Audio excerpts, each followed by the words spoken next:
ಭಾರತ್ ಭಾರತ್ ಮಾತಾ ಕಿ. ನಮ್ಮೆಲ್ಲರಿಗೂ ಇತಿಹಾಸದ ಪುಟಗಳಲ್ಲಿ, ಶಾಲೆಯ ಪಠ್ಯ ಪುಸ್ತಕಗಳಲ್ಲಿ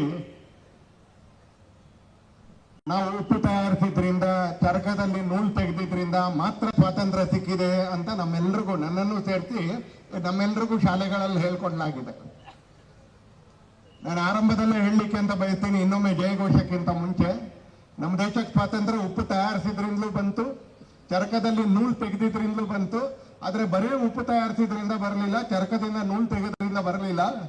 ಇವತ್ತು ಯಾವ ಸಾವಿರ ಜನ ಸ್ವಾತಂತ್ರ್ಯ ಹೋರಾಟಗಾರರನ್ನ ನೆನಪು ಮಾಡಿಕೊಳ್ಳಿಕ್ಕೋಸ್ಕರ ಅವರ ಬಲಿದಾನವನ್ನ ನಮ್ಮ ಸಂಕಲ್ಪವಾಗಿ ಮಾರ್ಪಡಿಸ ತರ ಈ ದೇಶದ ಲಕ್ಷಾಂತರ ಜನ ರಾಷ್ಟ್ರಭಕ್ತ ಯುವಕರು ಮತ್ತು ಯುವತಿಯರು, ಲಕ್ಷಾಂತರ ಜನ ಸೈನಿಕರು ಅವರು ಪ್ರಾಣವನ್ನ ಪಣಕ್ಕಿಟ್ಟು ಹೋರಾಟ ಮಾಡಿ ಬಲಿದಾನ ಮಾಡಿದ್ರಿಂದ ನಮಗೆ ಸ್ವಾತಂತ್ರ್ಯ ಸಿಕ್ಕಿದೆ.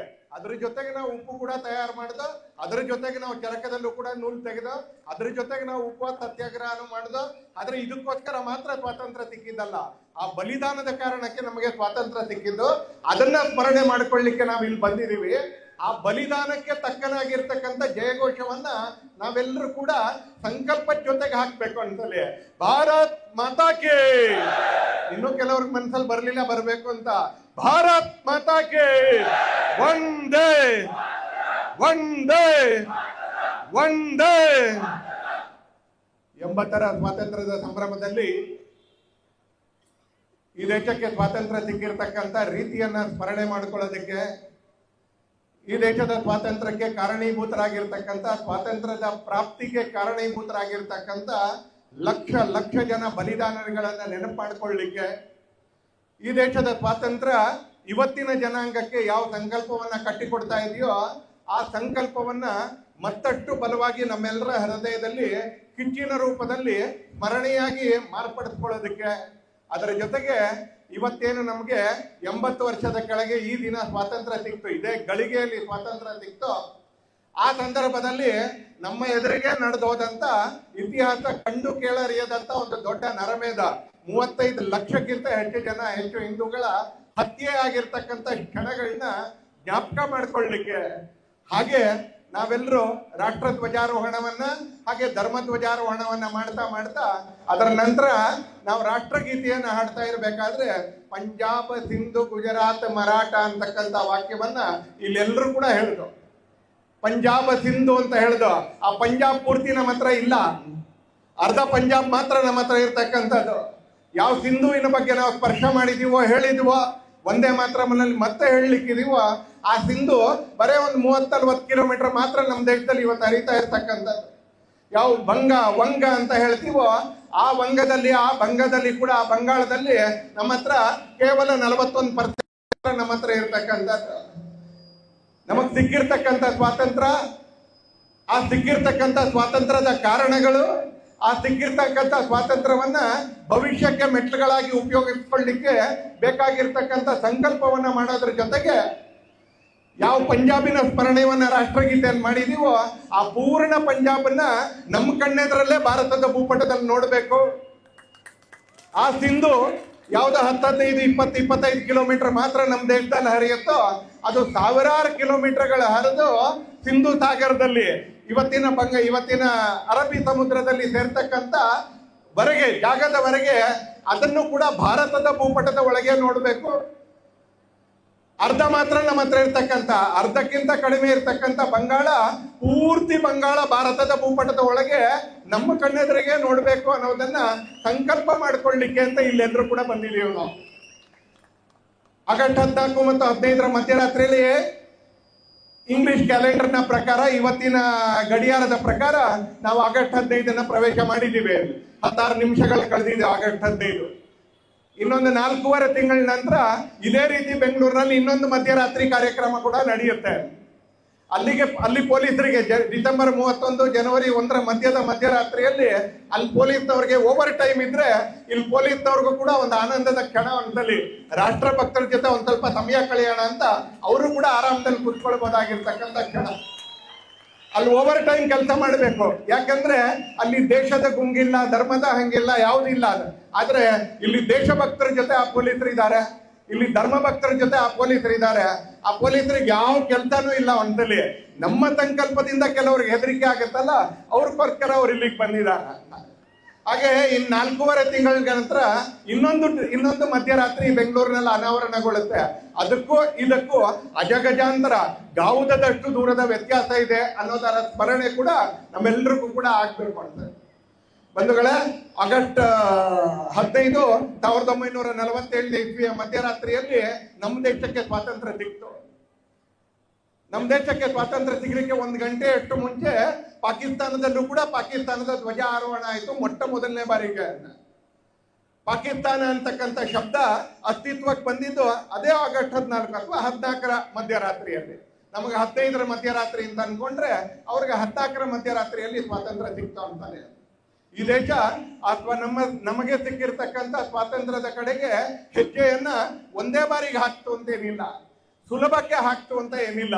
ಯಾಕಂದ್ರೆ ಕ್ರಿಸ್ತಶಕ 7ನೇ ಶತಮಾನದಿಂದ ಈ ದೇಶ ಸತತವಾಗಿ 1200 ವರ್ಷಗಳಷ್ಟು ಕಾಲ, ಫಾರ್ 1200 ಲಾಂಗ್ ಇಯರ್, 1200 ವರ್ಷಗಳ ಕಾಲ ನಿರಂತರವಾಗಿರ್ತಕ್ಕಂಥ ಸಂಘರ್ಷದಲ್ಲೇ ಬೆಳ್ಕೊಂಡು ಬಂದಿರತಕ್ಕಂಥ ಸಮಾಜ ನಮ್ದು, ಸಂಘರ್ಷದಲ್ಲೇ ಬೆಳ್ಕೊಂಡು ಬಂದಿರತಕ್ಕಂಥ ಸಮಾಜ. ಕ್ರಿಸ್ತಶಕ 7ರಲ್ಲಿ ಖಿಲ್ಜಿ ಸಾಮ್ರಾಜ್ಯದವರು ನಮ್ಮ ದೇಶದ ಮೇಲೆ ದಾಳಿ ಮಾಡಿದ ನಂತರ ಇತ್ತೀಚಿನವರೆಗೆ 47ರವರೆಗೆ ಬ್ರಿಟಿಷರವರೆಗೆ ಈ ದೇಶದಲ್ಲಿ ಈ ದೇಶವನ್ನ ಹಾಳು ಮಾಡಬೇಕು, ಈ ದೇಶವನ್ನ ವಶ ಮಾಡ್ಕೊಳ್ಬೇಕು, ಇಲ್ಲಿನ ಸಂಸ್ಕೃತಿಯನ್ನ ನಾಶ ಮಾಡಬೇಕು, ಇಲ್ಲಿನ ಪರಂಪರೆಯನ್ನ ನಾಶ ಮಾಡಬೇಕು, ಇಲ್ಲಿನ ಶ್ರದ್ಧಾ ಕೇಂದ್ರಗಳನ್ನ ನಾಶ ಮಾಡಬೇಕು ಅಂತ ಈ ದೇಶದ ಮೇಲೆ ದಾಳಿ ಇಟ್ಟಿರ್ತಕ್ಕಂಥ ಸಂತತಿಗಳು ಒಂದಲ್ಲ, ಎರಡಲ್ಲ, 10 ಅಲ್ಲ, 20 ಅಲ್ಲ, 100. ಈ ದೇಶದ ಮೇಲೆ ಶಕರ ದಾಳಿ ಮಾಡ್ತಾರೆ, ಈ ದೇಶದ ಮೇಲೆ ಹೂಣರ ದಾಳಿ ಮಾಡ್ತಾರೆ, ಈ ದೇಶದ ಮೇಲೆ ಕುಶಾಂದ್ರ ದಾಳಿ ಮಾಡ್ತಾರೆ, ಈ ದೇಶದ ಮೇಲೆ ಅರಬರ ದಾಳಿ ಮಾಡ್ತಾರೆ, ಈ ದೇಶದ ಮೇಲೆ ತುರ್ಕರ ದಾಳಿ ಮಾಡ್ತಾರೆ, ಈ ದೇಶದ ಮೇಲೆ ಪಠಾಣ್ರ ದಾಳಿ ಮಾಡ್ತಾರೆ, ಈ ದೇಶದ ಮೇಲೆ ಖಿಲ್ಜಿಗಳ ದಾಳಿ ಮಾಡ್ತಾರೆ. ಆದ್ರೆ ನಿಧಾನಕ್ಕೆ ಬರ್ತಾ ಬರ್ತಾ ಈ ಎಲ್ಲ ದಾಳಿಗಳ ಹಿಂದೆ ಯುರೋಪಿಯನ್ರು ಕೂಡ ಈ ದೇಶದ ಮೇಲೆ ದಾಳಿ ಮಾಡ್ತಾರೆ. ಡಚ್ಚರ್ ದಾಳಿ ಮಾಡ್ತಾರೆ, ಫ್ರೆಂಚರ್ ದಾಳಿ ಮಾಡ್ತಾರೆ, ಬ್ರಿಟಿಷರು ದಾಳಿ ಮಾಡ್ತಾರೆ. ಇತಿಹಾಸದ ಪಠ್ಯ ಪುಸ್ತಕವನ್ನ ನಮ್ಮ ಪಾಠಶಾಲೆಗಳ ಮುಖಾಂತರ ಓದೋಂಥವ್ರು ನಮ್ಗೆ ಅವರೆಲ್ಲರೂ ದಾಳಿ ಮಾಡಿದ್ರು, ನಾವು ಸೋತೋ, ಅವ್ರು ನಮ್ಮನ್ನ ಆಳಿದ್ರು ಅಂತಕ್ಕಂಥ ಕಥೆಗಳನ್ನ ಹೇಳ್ಕೊಳ್ತಾರೆ. ಯಾವುದು ಶುದ್ಧಾಂಗ ಸುಳ್ಳ ಅದನ್ನೇ ನಮ್ಗೆ ಓದಿಸ್ತಾರೆ. ಇತ್ತೀಚೆಗೆ ಅದೃಷ್ಟಕ್ಕೆ ಪಠ್ಯ ಪುಸ್ತಕಗಳು ಬದಲಾವಣೆ ಆಗಿಲ್ಲ, ಪಠ್ಯ ಪುಸ್ತಕಗಳು ಒಂದ್ ಸ್ವಲ್ಪ ಬದಲಾವಣೆ ಆಗಿಲ್ಲ. ಈ ದೇಶ ಯಾವತ್ತೂ ಕೂಡ ಸೋಲನ್ನು ಒಪ್ಕೊಳ್ಳಿಲ್ಲ, ಈಗಲೂ ಕೂಡ ಸೋಲನ್ನು ಒಪ್ಕೊಳ್ಳೋದಿಲ್ಲ, ಆಗ್ಲೂ ಕೂಡ ಯಾವತ್ತೂ ಕೂಡ ಸೋಲನ್ನು ಒಪ್ಕೊಳ್ಳಿಲ್ಲ ಅಂತ. ತಾಯಿ ಭಾರತಿಗೆ ಇವತ್ತು ಪುಷ್ಪಾಂಜಲಿ ಹಾಕ್ಬೇಕಾದ್ರೆ ತಾಯಿ ಭಾರತಿಯ ಎಡಗಡೆ ಶಿವಾಜಿಯ ಫೋಟೋ ಇದೆ ಅಂತಾರೆ. ಒಬ್ಬ ಶಿವಾಜಿ ಮಹಾರಾಜ, ಒಬ್ಬ ರಾಣಾ ಪ್ರತಾಪ, ಒಬ್ಬ ಕೃಷ್ಣದೇವರಾಯ, ಒಬ್ಬ ಹಕ್ಕ ಬುಕ್ಕ, ಒಬ್ಬ ಕಿತ್ತೂರಾಣಿ ಚೆನ್ನಮ್ಮ, ಒಬ್ಬ ಸಂಗೊಳ್ಳಿ ರಾಯಣ್ಣ, ನಮಗ್ ಸಾಕು. ಈ ದೇಶ ಏನು ಅಂತ ಜಗತ್ತಿಗೆ ತೋರಿಸ್ಲಿಕ್ಕೆ, ಈ ದೇಶ ಏನು ಅಂತ ಜಗತ್ತಿಗೆ ತೋರಿಸ್ಲಿಕ್ಕೆ ಇಂಥ 100 ಹೆಸರುಗಳನ್ನ ನಾವು ಹೇಳ್ತಾ ಹೋಗ್ಬೋದು ಅಂತ. ಅದು ಝಾನ್ಸಿ ರಾಣಿ ಲಕ್ಷ್ಮೀಬಾಯಿ ಇರ್ಬೋದು, ಬಾಜಿ ಪ್ರಭು ದೇಶಪಾಂಡೆ ಇರ್ಬೋದು, ಈ ತರ 1000 ಜನ ಈ ತಾಯಿ ಭಾರತಿಯನ್ನ ರಕ್ತಗರ್ಭ ವಸುಂಧರ ಅಂತ ಕರಿತೀವಿ. ಆಕೆಯ ಗರ್ಭದಲ್ಲಿ ಎಂದು ದುರ್ಬಲರು ಹುಟ್ಟಲೇ ಇಲ್ಲ. ಆಕೆಯ ಗರ್ಭದಲ್ಲಿ ಹುಟ್ಟಿದ್ದೆಲ್ಲ ರತ್ನಗಳೇ. ದೇಶದ ರಕ್ಷಣೆಗೋಸ್ಕರ, ದೇಶದ ಒಳತಿಗೋಸ್ಕರ ಪ್ರಾಣಾರ್ಪಣೆ ಮಾಡ್ತಾ ಮಾಡ್ತಾ ಮಾಡ್ತಾ ಈ ರೀತಿ ದಾಳಿ ಮಾಡ್ತಾ ಬಂದವರೆಲ್ಲರನ್ನು ಕೂಡ ನಾವು ಎದುರಿಸ್ದೋ, ನಾವು ಸೋಲಿಸ್ದೋ, ತುಂಬಾ ಜನರನ್ನ ನಾವು ಅರಗಿಸ್ಕೊಂಡೋ ಕೂಡ.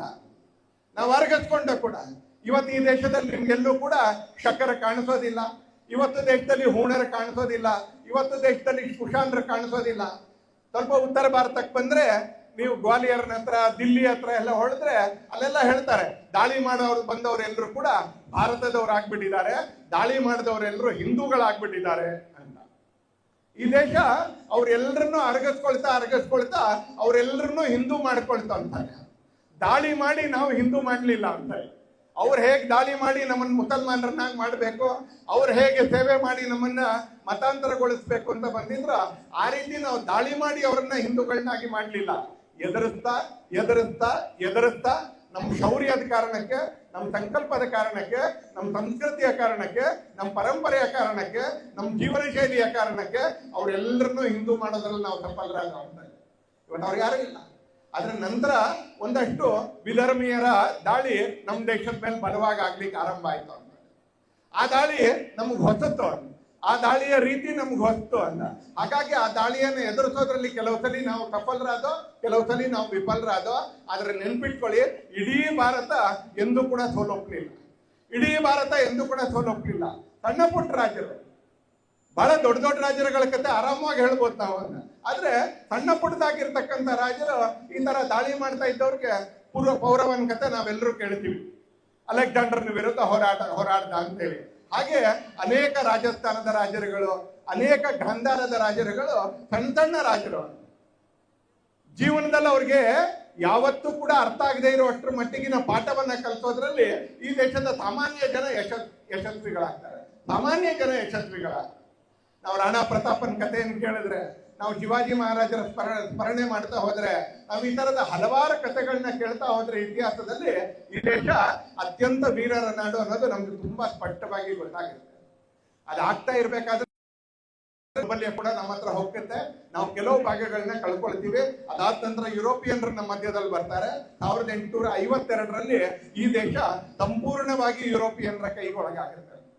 ಸಂಪೂರ್ಣವಾಗಿ ಯುರೋಪಿಯನ್ರ ಒಂದ್ ಕಡೆಯಿಂದ ಧರ್ಮಾಂಧರಾಗಿರ್ತಕ್ಕಂಥ, ಕತ್ತಿಯ ಬಲದ ಆಧಾರದ ಮೇಲೆ ನಮ್ಮ ಮತವನ್ನ ಬೆಳೆಸ್ತೀವಿ, ಕತ್ತಿಯ ಬಲದ ಆಧಾರದ ಮೇಲೆ ನಮ್ಮ ಧರ್ಮವನ್ನ ಸ್ಥಾಪಿಸ್ತೀವಿ ಅಂತ ಅನ್ಕೊಂಡಿರ್ತಕ್ಕಂಥ ಒಂದಷ್ಟು ಜನ ಮುಸಲ್ಮಾನರು ಒಂದ್ ಕಡೆ ಆದ್ರೆ, ಸೇವೆಯ ಬಲದ ಮೇಲೆ, ಸೇವೆಯ ಆಧಾರದ ಮೇಲೆ ಮತಾಂತರದ ಮುಖಾಂತರ ನಮ್ಮ ಧರ್ಮವನ್ನ ಬೆಳೆಸ್ತೀವಿ ಅಂತಕ್ಕಂಥ ಮಿಷನರಿಗಳು ಇನ್ನೊಂದ್ ಕಡೆ. ಹೀಗೆ ಎರಡು ರೀತಿಯ ಹೋರಾಟಗಳ ಮಧ್ಯದಲ್ಲಿ ಹಿಂದೂ ಸಮಾಜ ತನ್ನನ್ನು ತಾನು ಮುಂದೆ ತಗೊಂಡು ಹೋಗುತ್ತೆ. ಆಗ ಆರಂಭ ಆಗುತ್ತೆ ಸ್ವಾತಂತ್ರ್ಯ ಹೋರಾಟ. ಆ ಸ್ವಾತಂತ್ರ್ಯ ಹೋರಾಟದ ಪುಟಗಳನ್ನ ನಾವು ನೋಡಿದ್ರೆ ನಮ್ಗೆ ಅಭಿಮಾನದಿಂದ ಎದೆ ಉಬ್ಬುತ್ತೆ. ಹಾಗಾಗಿ ನನ್ನ ಭಾಷಣವನ್ನ ನಾನು ಆರಂಭ ಮಾಡ್ಲಿಕ್ಕಿಂತ ಮುಂಚೆ ಹೇಳಿದೆ ಅಂತಲ್ಲಿ, ಕೇವಲ ಉಪ್ಪು ತಯಾರಿಸಿದ್ರಿಂದ ನಮ್ಗೆ ಸ್ವಾತಂತ್ರ್ಯ ಬರಲಿಲ್ಲ, ನಾವು ಉಪ್ಪನ್ನು ಕೂಡ ತಯಾರಿಸಿದ್ವು ಅಂತ. ಕೇವಲ ಚರಕದಿಂದ ನೂಲು ತೆಗೆದಿದ್ರ ಕಾರಣಕ್ಕೆ ನಮ್ಗೆ ಸ್ವಾತಂತ್ರ್ಯ ಬರಲಿಲ್ಲ, ನಾವು ಚರಕದಿಂದ ನೂಲನ್ನು ಕೂಡ ತೆಗೆದು ಅಂತ. ಬರೀ ಉಪವಾಸ ಮಾಡಿದ್ರಿಂದ ನಮಗೆ ಸ್ವಾತಂತ್ರ್ಯ ಬರಲಿಲ್ಲ, ನಾವು ಉಪವಾಸವನ್ನು ಕೂಡ ಮಾಡಿದ. ಅದರ ಜೊತೆಗೆ ಈ ದೇಶದಲ್ಲಿ ಮದನ್ ಲಾಲ್ ಧಿಂಗ್ರಾನ್ ಅಂತ ಯುವಕರು ಕೂಡ ಹುಟ್ಟಿದ್ರು. ಇಲ್ಲೇ ಸಾವಿರಾರು ಜನ ಇವತ್ತು ದೇಶಕ್ಕೋಸ್ಕರ, ಧರ್ಮಕ್ಕೋಸ್ಕರ ನಮ್ಮ ಬದುಕನ್ನ ಮೀಸಲಿಡ್ತೀವಿ, ನಮ್ಮ ಬದುಕಿನ ಬಹುದೊಡ್ಡ ಸಮಯವನ್ನ ಮೀಸಲಿಡ್ತೀವಿ ಅಂತ ನೀವು ಬಂದಿದ್ದೀರಾ. ಅದೇ ತರ ಸಾವಿರಾರು ಜನ ಯುವಕರು ಈ ದೇಶದಲ್ಲಿ 47ಕ್ಕಿಂತ ಮುಂಚೆ ತಾಯಿ ಭಾರತೀಯ ಯಶೋಗಾಥೆಯನ್ನ ಬರೀಲಿಕ್ಕೋಸ್ಕರ ತಮ್ಮ ಕೆಲಸವನ್ನ ಮಾಡ್ತಾರೆ. ಒಬ್ಬ ಮದನ್ ಲಾಲ್ ಧಿಂಗ್ರಾ ಲಂಡನ್ಗೆ ಹೋಗ್ತಾನೆ. ಲಂಡನ್ಗೆ ಹೋಗಿ ಭಾರತದಲ್ಲಿ ನಡೆದಿರ್ತಕ್ಕಂಥ ಒಂದು ಘಟನೆಗೆ ಆತ ಸೇಡ್ ತೀರಿಸ್ಕೊಳ್ಳಿಕ್ಕೆ ಅಂತ ಹೋಗ್ತಾನೆ. ಆ ಸೇಡ್ ತೀರಿಸ್ಕೊಳ್ಳೋದ್ರಲ್ಲ ಯಶಸ್ವಿ ಆಗ್ತಾನೆ. ಲಂಡನ್ನ ಹೃದಯ ಭಾಗದಲ್ಲಿ ಬ್ರಿಟಿಷ್ ಅಧಿಕಾರಿಗೆ ಗುಂಡಿಕ್ಕಿ ಕೊಳ್ತಾನೆ ಮದನ್ ಲಾಲ್ ಧಿಂಗ್ರಾ. ಪೊಲೀಸರು ಆತನ ಅರೆಸ್ಟ್ ಮಾಡ್ತಾರೆ. ಈ ದೇಶದ ಮಕ್ಕಳು, ಈ ದೇಶದ ಗಂಡು ಮಕ್ಕಳು, ಈ ದೇಶದ ಹೆಣ್ಣು ಮಕ್ಕಳು, ದೇಶ ಮತ್ತು ಧರ್ಮ ಅಂತ ಬಂದಾಗ ಯಾವ ತರ ಇದ್ರು ಅಂತ ನೀವೇ ಲೆಕ್ಕ ಹಾಕಿ ಅಂತೇಳಿ ಇತಿಹಾಸದ ಪುಟದಲ್ಲಿ ಬರೆದಿರ್ತಕ್ಕಂಥ ಶಬ್ದಗಳನ್ನೇ ನಾನು ನಿಮ್ಗೆ ಹೇಳ್ತೀನಿ. ಮದನ್ ಲಾಲ್ ಧಿಂಗ್ರಾ ನ್ಯಾಯಾಲಯದಲ್ಲಿ ಹೋಗಿ ನಿಂತ್ಕೊಂಡಾಗ ಆತ ಎದುರುಗಡೆ ಇರ್ತಕ್ಕಂಥವ್ರ ವಾದ ನಡೆದ ನಂತರ ಆತ ಕೇಳ್ತಾನಂತೆ, ನಾನೇ ಹತ್ಯೆ ಮಾಡಿದ್ದು, ನಾನು ಹತ್ಯೆ ಮಾಡ್ಲಿಲ್ಲ, ನನ್ನನ್ನು ಬಿಟ್ಬಿಡಿ, ಈ ತರ ಏನು ಹೇಳಲಿಲ್ಲ, ನಾನೇ ಹತ್ಯೆ ಮಾಡಿದ್ದು.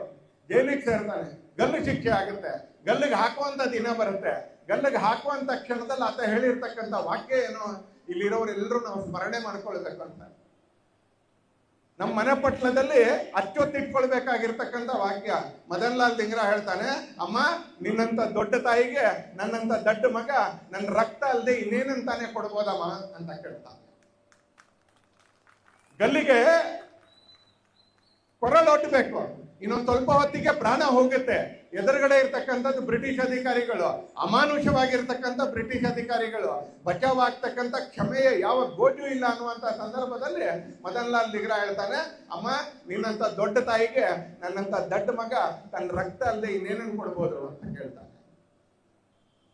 ಸಾವರ್ಕರ್ ಎರಡೆರಡು ಕರಿನೀರಿನ ಶಿಕ್ಷೆಗೊಳಗಾಗ್ತಾರೆ. ಚಂದ್ರಶೇಖರ್ ಆಜಾದ್ 7ನೇ ವಯಸ್ಸಿನಲ್ಲಿ ಕಾಶಿಯಲ್ಲಿ ಗಂಗಾ ನದಿಯ ದಂಡೆಯಲ್ಲಿ ಪ್ರತಿಜ್ಞೆ ಮಾಡ್ತಾನೆ. ಬಾಲಕ ಪೊಲೀಸರಿಗೆ ಸಿಕ್ಕಾಕೊಂಡಾಗ ಪ್ರತಿಜ್ಞೆ ಮಾಡ್ತಾನೆ. 7ನೇ ವರ್ಷದಲ್ಲಿ ಪ್ರತಿಜ್ಞೆ ಮಾಡ್ತಾನೆ ಚಂದ್ರಶೇಖರ್ ಆಜಾದ್, ಇನ್ನೊಂದ್ಸಲಿ ನಾನು ಸೆರೆ ಸಿಗೋದಿಲ್ಲ ಈ ಬ್ರಿಟಿಷರಿಗೆ. 7ನೇ ವಯಸ್ಸಿನ ನಂತರ 13ನೇ ವಯಸ್ಸಿಗೆ ಕ್ರಾಂತಿಕಾರಿ ಆಗ್ತಾನೆ. ಬ್ರಿಟಿಷರನ್ನ ನಡುಗಿಸುವಂತ ಕ್ರಾಂತಿಕಾರಿ ಆಗ್ತಾನೆ. ಇವತ್ತಿನ ಪ್ರಯಾಗ್ರಾಜ್ದಲ್ಲಿ ಇರ್ತಕ್ಕಂಥ ಆಲ್ಫ್ರೆಡ್ ಪಾರ್ಕ್ ನಲ್ಲಿ ಪೊಲೀಸರು ಸುತ್ತುವರೆದಾಗ 23ನೇ ವಯಸ್ಸಿನಲ್ಲಿ ಆ ಚಂದ್ರಶೇಖರ್ ಆಜಾದ್ ನೆನಪು ಮಾಡ್ಕೊಳ್ತಾನೆ, 7ನೇ ವಯಸ್ಸಲ್ಲಿ ನಾನು ಪ್ರತಿಜ್ಞೆ ಮಾಡಿದ್ದೆ. 7ನೇ ವಯಸ್ಸಲ್ಲಿ ನಾನು ಪ್ರತಿಜ್ಞೆ ಮಾಡಿದ್ದೆ, ಇನ್ನೊಮ್ಮೆ ಈ ಬ್ರಿಟಿಷರಿಗೆ ನಾನು ವಶಕ್ಕೆ ಒಳಗಾಗೋದಿಲ್ಲ, ತೆರೆಗೆ ಸಿಗೋದಿಲ್ಲ ಅಂತ. ತನ್ನ ಬಂದೂಕನ್ನು ನೋಡ್ತಾನೆ, ಬಮ್ದುಲ್ ಬುಕಾರ ಅಂತ ಪಿತ್ತೂಲಿನ ಹೆಸರು. ಅದ್ರಲ್ಲಿ ಇನ್ನು 3 ಗುಂಡಿದೆ ಅಂತ ಹೇಳ್ಬೇಕಾದ್ರೆ ಆತ ತೀರ್ಮಾನ ಮಾಡ್ತಾನೆ, ನಾನು ಪ್ರತಿಜ್ಞೆ ಮಾಡಿದ್ದೀನಿ ಈ ಬ್ರಿಟಿಷರಿಗೆ ನಾನು ಸೆರೆಯಾಳಾಗೋದಿಲ್ಲ ಅಂತ. ಆ ಆಲ್ಫ್ರೆಡ್ ಪಾರ್ಕ್ ನಲ್ಲಿ ತನ್ನ ತಲೆಗೆ ಪಿತ್ತೂಲನ್ನು ಇಟ್ಟು ಕಡೆ ಗುಂಡನ್ನ ತನ್ನ ತಲೆಗೆ ಹೊಡ್ಕೊಳ್ತಾನೆ, ಭಾರತ್ ಮಾತಾ ಕಿ ಜೈ ಅಂತ ಹೇಳ್ತಾ. ನಾನು ಬ್ರಿಟಿಷರ ಕೈಗೆ ಸಿಕ್ಕಾಕೊಳ್ತೀನಿ, ಯಾವ ಕಾರಣಕ್ಕೂ ನಾನು ಬ್ರಿಟಿಷರನ್ನ ಅರೆಸ್ಟ್ ಮಾಡಕ್ ಆಗೋದಿಲ್ಲ. ತಾಯಿ ಭಾರತಿಗೆ ಆತ ಕೂಡ ತನ್ನ ಪ್ರಾಣಾರ್ಪಣೆಯನ್ನು ಮಾಡ್ತಾನೆ. ಭಗತ್ ಸಿಂಗ್, ಸುಖದೇವ್, ರಾಜಗುರು ದಿಲ್ಲಿಯಲ್ಲಿ ಅವತ್ತಿದ್ದಂತ ಸಂಸತ್ತಲ್ಲಿ ಬಾಂಬ್ ಹಾಕ್ತಾರೆ, ಬ್ರಿಟಿಷರ ಪಾರ್ಲಿಮೆಂಟ್ಗೆ ಬಾಂಬ್ ಹಾಕ್ತಾರೆ. ಬಾಂಬ್ ಹಾಕಿದ ನಂತರ ಓಡೋಗೋದಿಲ್ಲ. ಅವತ್ತಿದ್ದಂತ ಕಾಂಗ್ರೆಸ್ ಅವ್ರಿಗೆ ಬೆಂಬಲ ಕೊಡೋದಿಲ್ಲ. ದೊಡ್ಡ ದೊಡ್ಡ ಹೆಸರುಗಳು, ಆ ಹೆಸರುಗಳನ್ನ ಹೇಳೋದಿಲ್ಲ ಒಂದ್ಸಲಿ, ನೀವೇ ಪುಸ್ತಕ ಓದಿಯೋ ಅಂತ. ಆ ದೊಡ್ಡ ದೊಡ್ಡ ಹೆಸರುಗಳು ಭಗತ್ ಸಿಂಗ್ ಮಾಡಿದ್ದನ್ ತಪ್ಪು ಅಂತ ಹೇಳ್ತಾರ ಅಂತ. ಯಾಕಂದ್ರೆ ಅವತ್ತಿನಿಂದ ಇವತ್ತಿನವರೆಗೂ ಅವ್ರ ಜಾಯಮಾನವೇ ಹಾಗೆ ಅಂತಾನೆ. ದೇಶಕ್ಕೋಸ್ಕರ ಯಾರಾದ್ರೂ ಕೆಲಸ ಮಾಡ್ತಾ ಇದ್ರೆ ರಾಜಿ ಮಾಡ್ಕೊಳ್ಳೋದೇ ಅವ್ರ ಜಾಯಮಾನ. ಭಗತ್ ಸಿಂಗ್ ಕ್ಷಮೆ ಕೇಳೋದಿಲ್ಲ. ಭಗತ್ ಸಿಂಗ್ ನಾನು ತಪ್ಪು ಮಾಡಿದೆ ಅಂತ ಹೇಳೋದಿಲ್ಲ. ಭಗತ್ ಸಿಂಗ್, ಸುಖದೇವ್ ಮತ್ತು ರಾಜಗುರು ಬ್ರಿಟಿಷ್ ಪಾರ್ಲಿಮೆಂಟ್ಗೆ ದಿಲ್ಲಿಯಲ್ಲಿ ಬಾಂಬ್ ಹಾಕಿದ ನಂತರ ಓಡೋಗೋದಿಲ್ಲ, ಅಲ್ಲೇ ನಿಂತ್ಕೊಳ್ತಾರೆ, ಕರಪತ್ರಗಳನ್ನ ಎಸಿತಾರೆ. ಪೊಲೀಸರು ಬರೋವರೆಗೆ ನಾವು ಯಾಕೆ ಬಾಂಬ್ ಹಾಕಿದೀವಿ, ಬ್ರಿಟಿಷರು ಯಾಕೆ ಅನ್ಯಾಯದಿಂದ ಇಲ್ಲಿದ್ದಾರೆ, ಅವ್ರು ಯಾವಾಗ ಅವ್ರು ಬೇಗ ಹೊರಗೆ ಹೋಗ್ಬೇಕು ಅನ್ನುವಂತ ಬೇಡಿಕೆಯನ್ನಿಡ್ತಾ ಘೋಷಣೆ ಕೂಗ್ತಾ, ತಾಯಿ ಭಾರತಿಗೆ ಘೋಷಣೆಯನ್ನು ಕೂಗ್ತಾ, ಭಾರತ ಮಾತೆಗೆ ಜೈ ಜೈ ಜಯಕಾರವನ್ನು ಹೇಳ್ತಾ ಅಲ್ಲೇ ಅವ್ರು ಅರೆಸ್ಟ್ ಆಗ್ತಾರೆ. ಅವರು ಕೂಡ ಗಲ್ಲಿಗೊಳಗಾಗ್ತಾರೆ. ಬಂಧುಗಳೇ, ಹಾಗಾಗಿ ನಾನು ಯಾರಿಗೋ ಟೀಕೆ ಮಾಡ್ಲಿಕ್ಕೆ ಹೇಳಿದ್ದಲ್ಲ, ಬರೀ ಉಪ್ಪು ಮಾಡ್ಲಿಲ್ಲ ನಾವು, ಬರೀ ಚರಕದಿಂದ ನೂರು ತೆಗಿಲಿಲ್ಲ ಅಂತ. ಈ ದೇಶದ ಮಕ್ಕಳು ತಮ್ಮ ರಕ್ತವನ್ನ ಹರಿತಿದ್ದಾರೆ, ಬ್ರಿಟಿಷರ ಎದುರಿಗೆ ತಮ್ಮ ರಕ್ತವನ್ನ ಹರಿತಿದ್ದಾರೆ. ಆ ಸೂರ್ಯ ಸೇನ್ ಇರ್ಬೋದು, ಅದಿತಿ ಇರ್ಬೋದು, ಈ ತರದ 100 ಜನ ಕ್ರಾಂತಿಕಾರಿಗಳು, 100 ಜನ ಸ್ವಾತಂತ್ರ್ಯ ಹೋರಾಟಗಾರರು ಈ ದೇಶಕ್ಕೆ ಬಲಿದಾನ ಮಾಡಿದ್ರಿಂದ, ಈ ದೇಶದ ಸ್ವಾತಂತ್ರ್ಯಕ್ಕೋಸ್ಕರ ತಮ್ಮ ಜೀವವನ್ನ ಬಲಿ ಕೊಟ್ಟಿದ್ರಿಂದಾಗಿ ಇವತ್ತು ನಾವು ಮತ್ತು ನೀವು ಸ್ವತಂತ್ರ ಭಾರತದ 80ನೇ ವರ್ಷವನ್ನ ಆಚರಣೆ ಮಾಡ್ತಾ ಇದೀವಿ. ನೆನ್ಪಿಟ್ಕೊಳ್ಳಿ, ಸ್ವಾತಂತ್ರ್ಯ ನಮ್ಗೆ ಯಾರ್ದೋ ಉಡುಗೊರೆ ಅಲ್ಲ ಬಂದಿತ್ತು.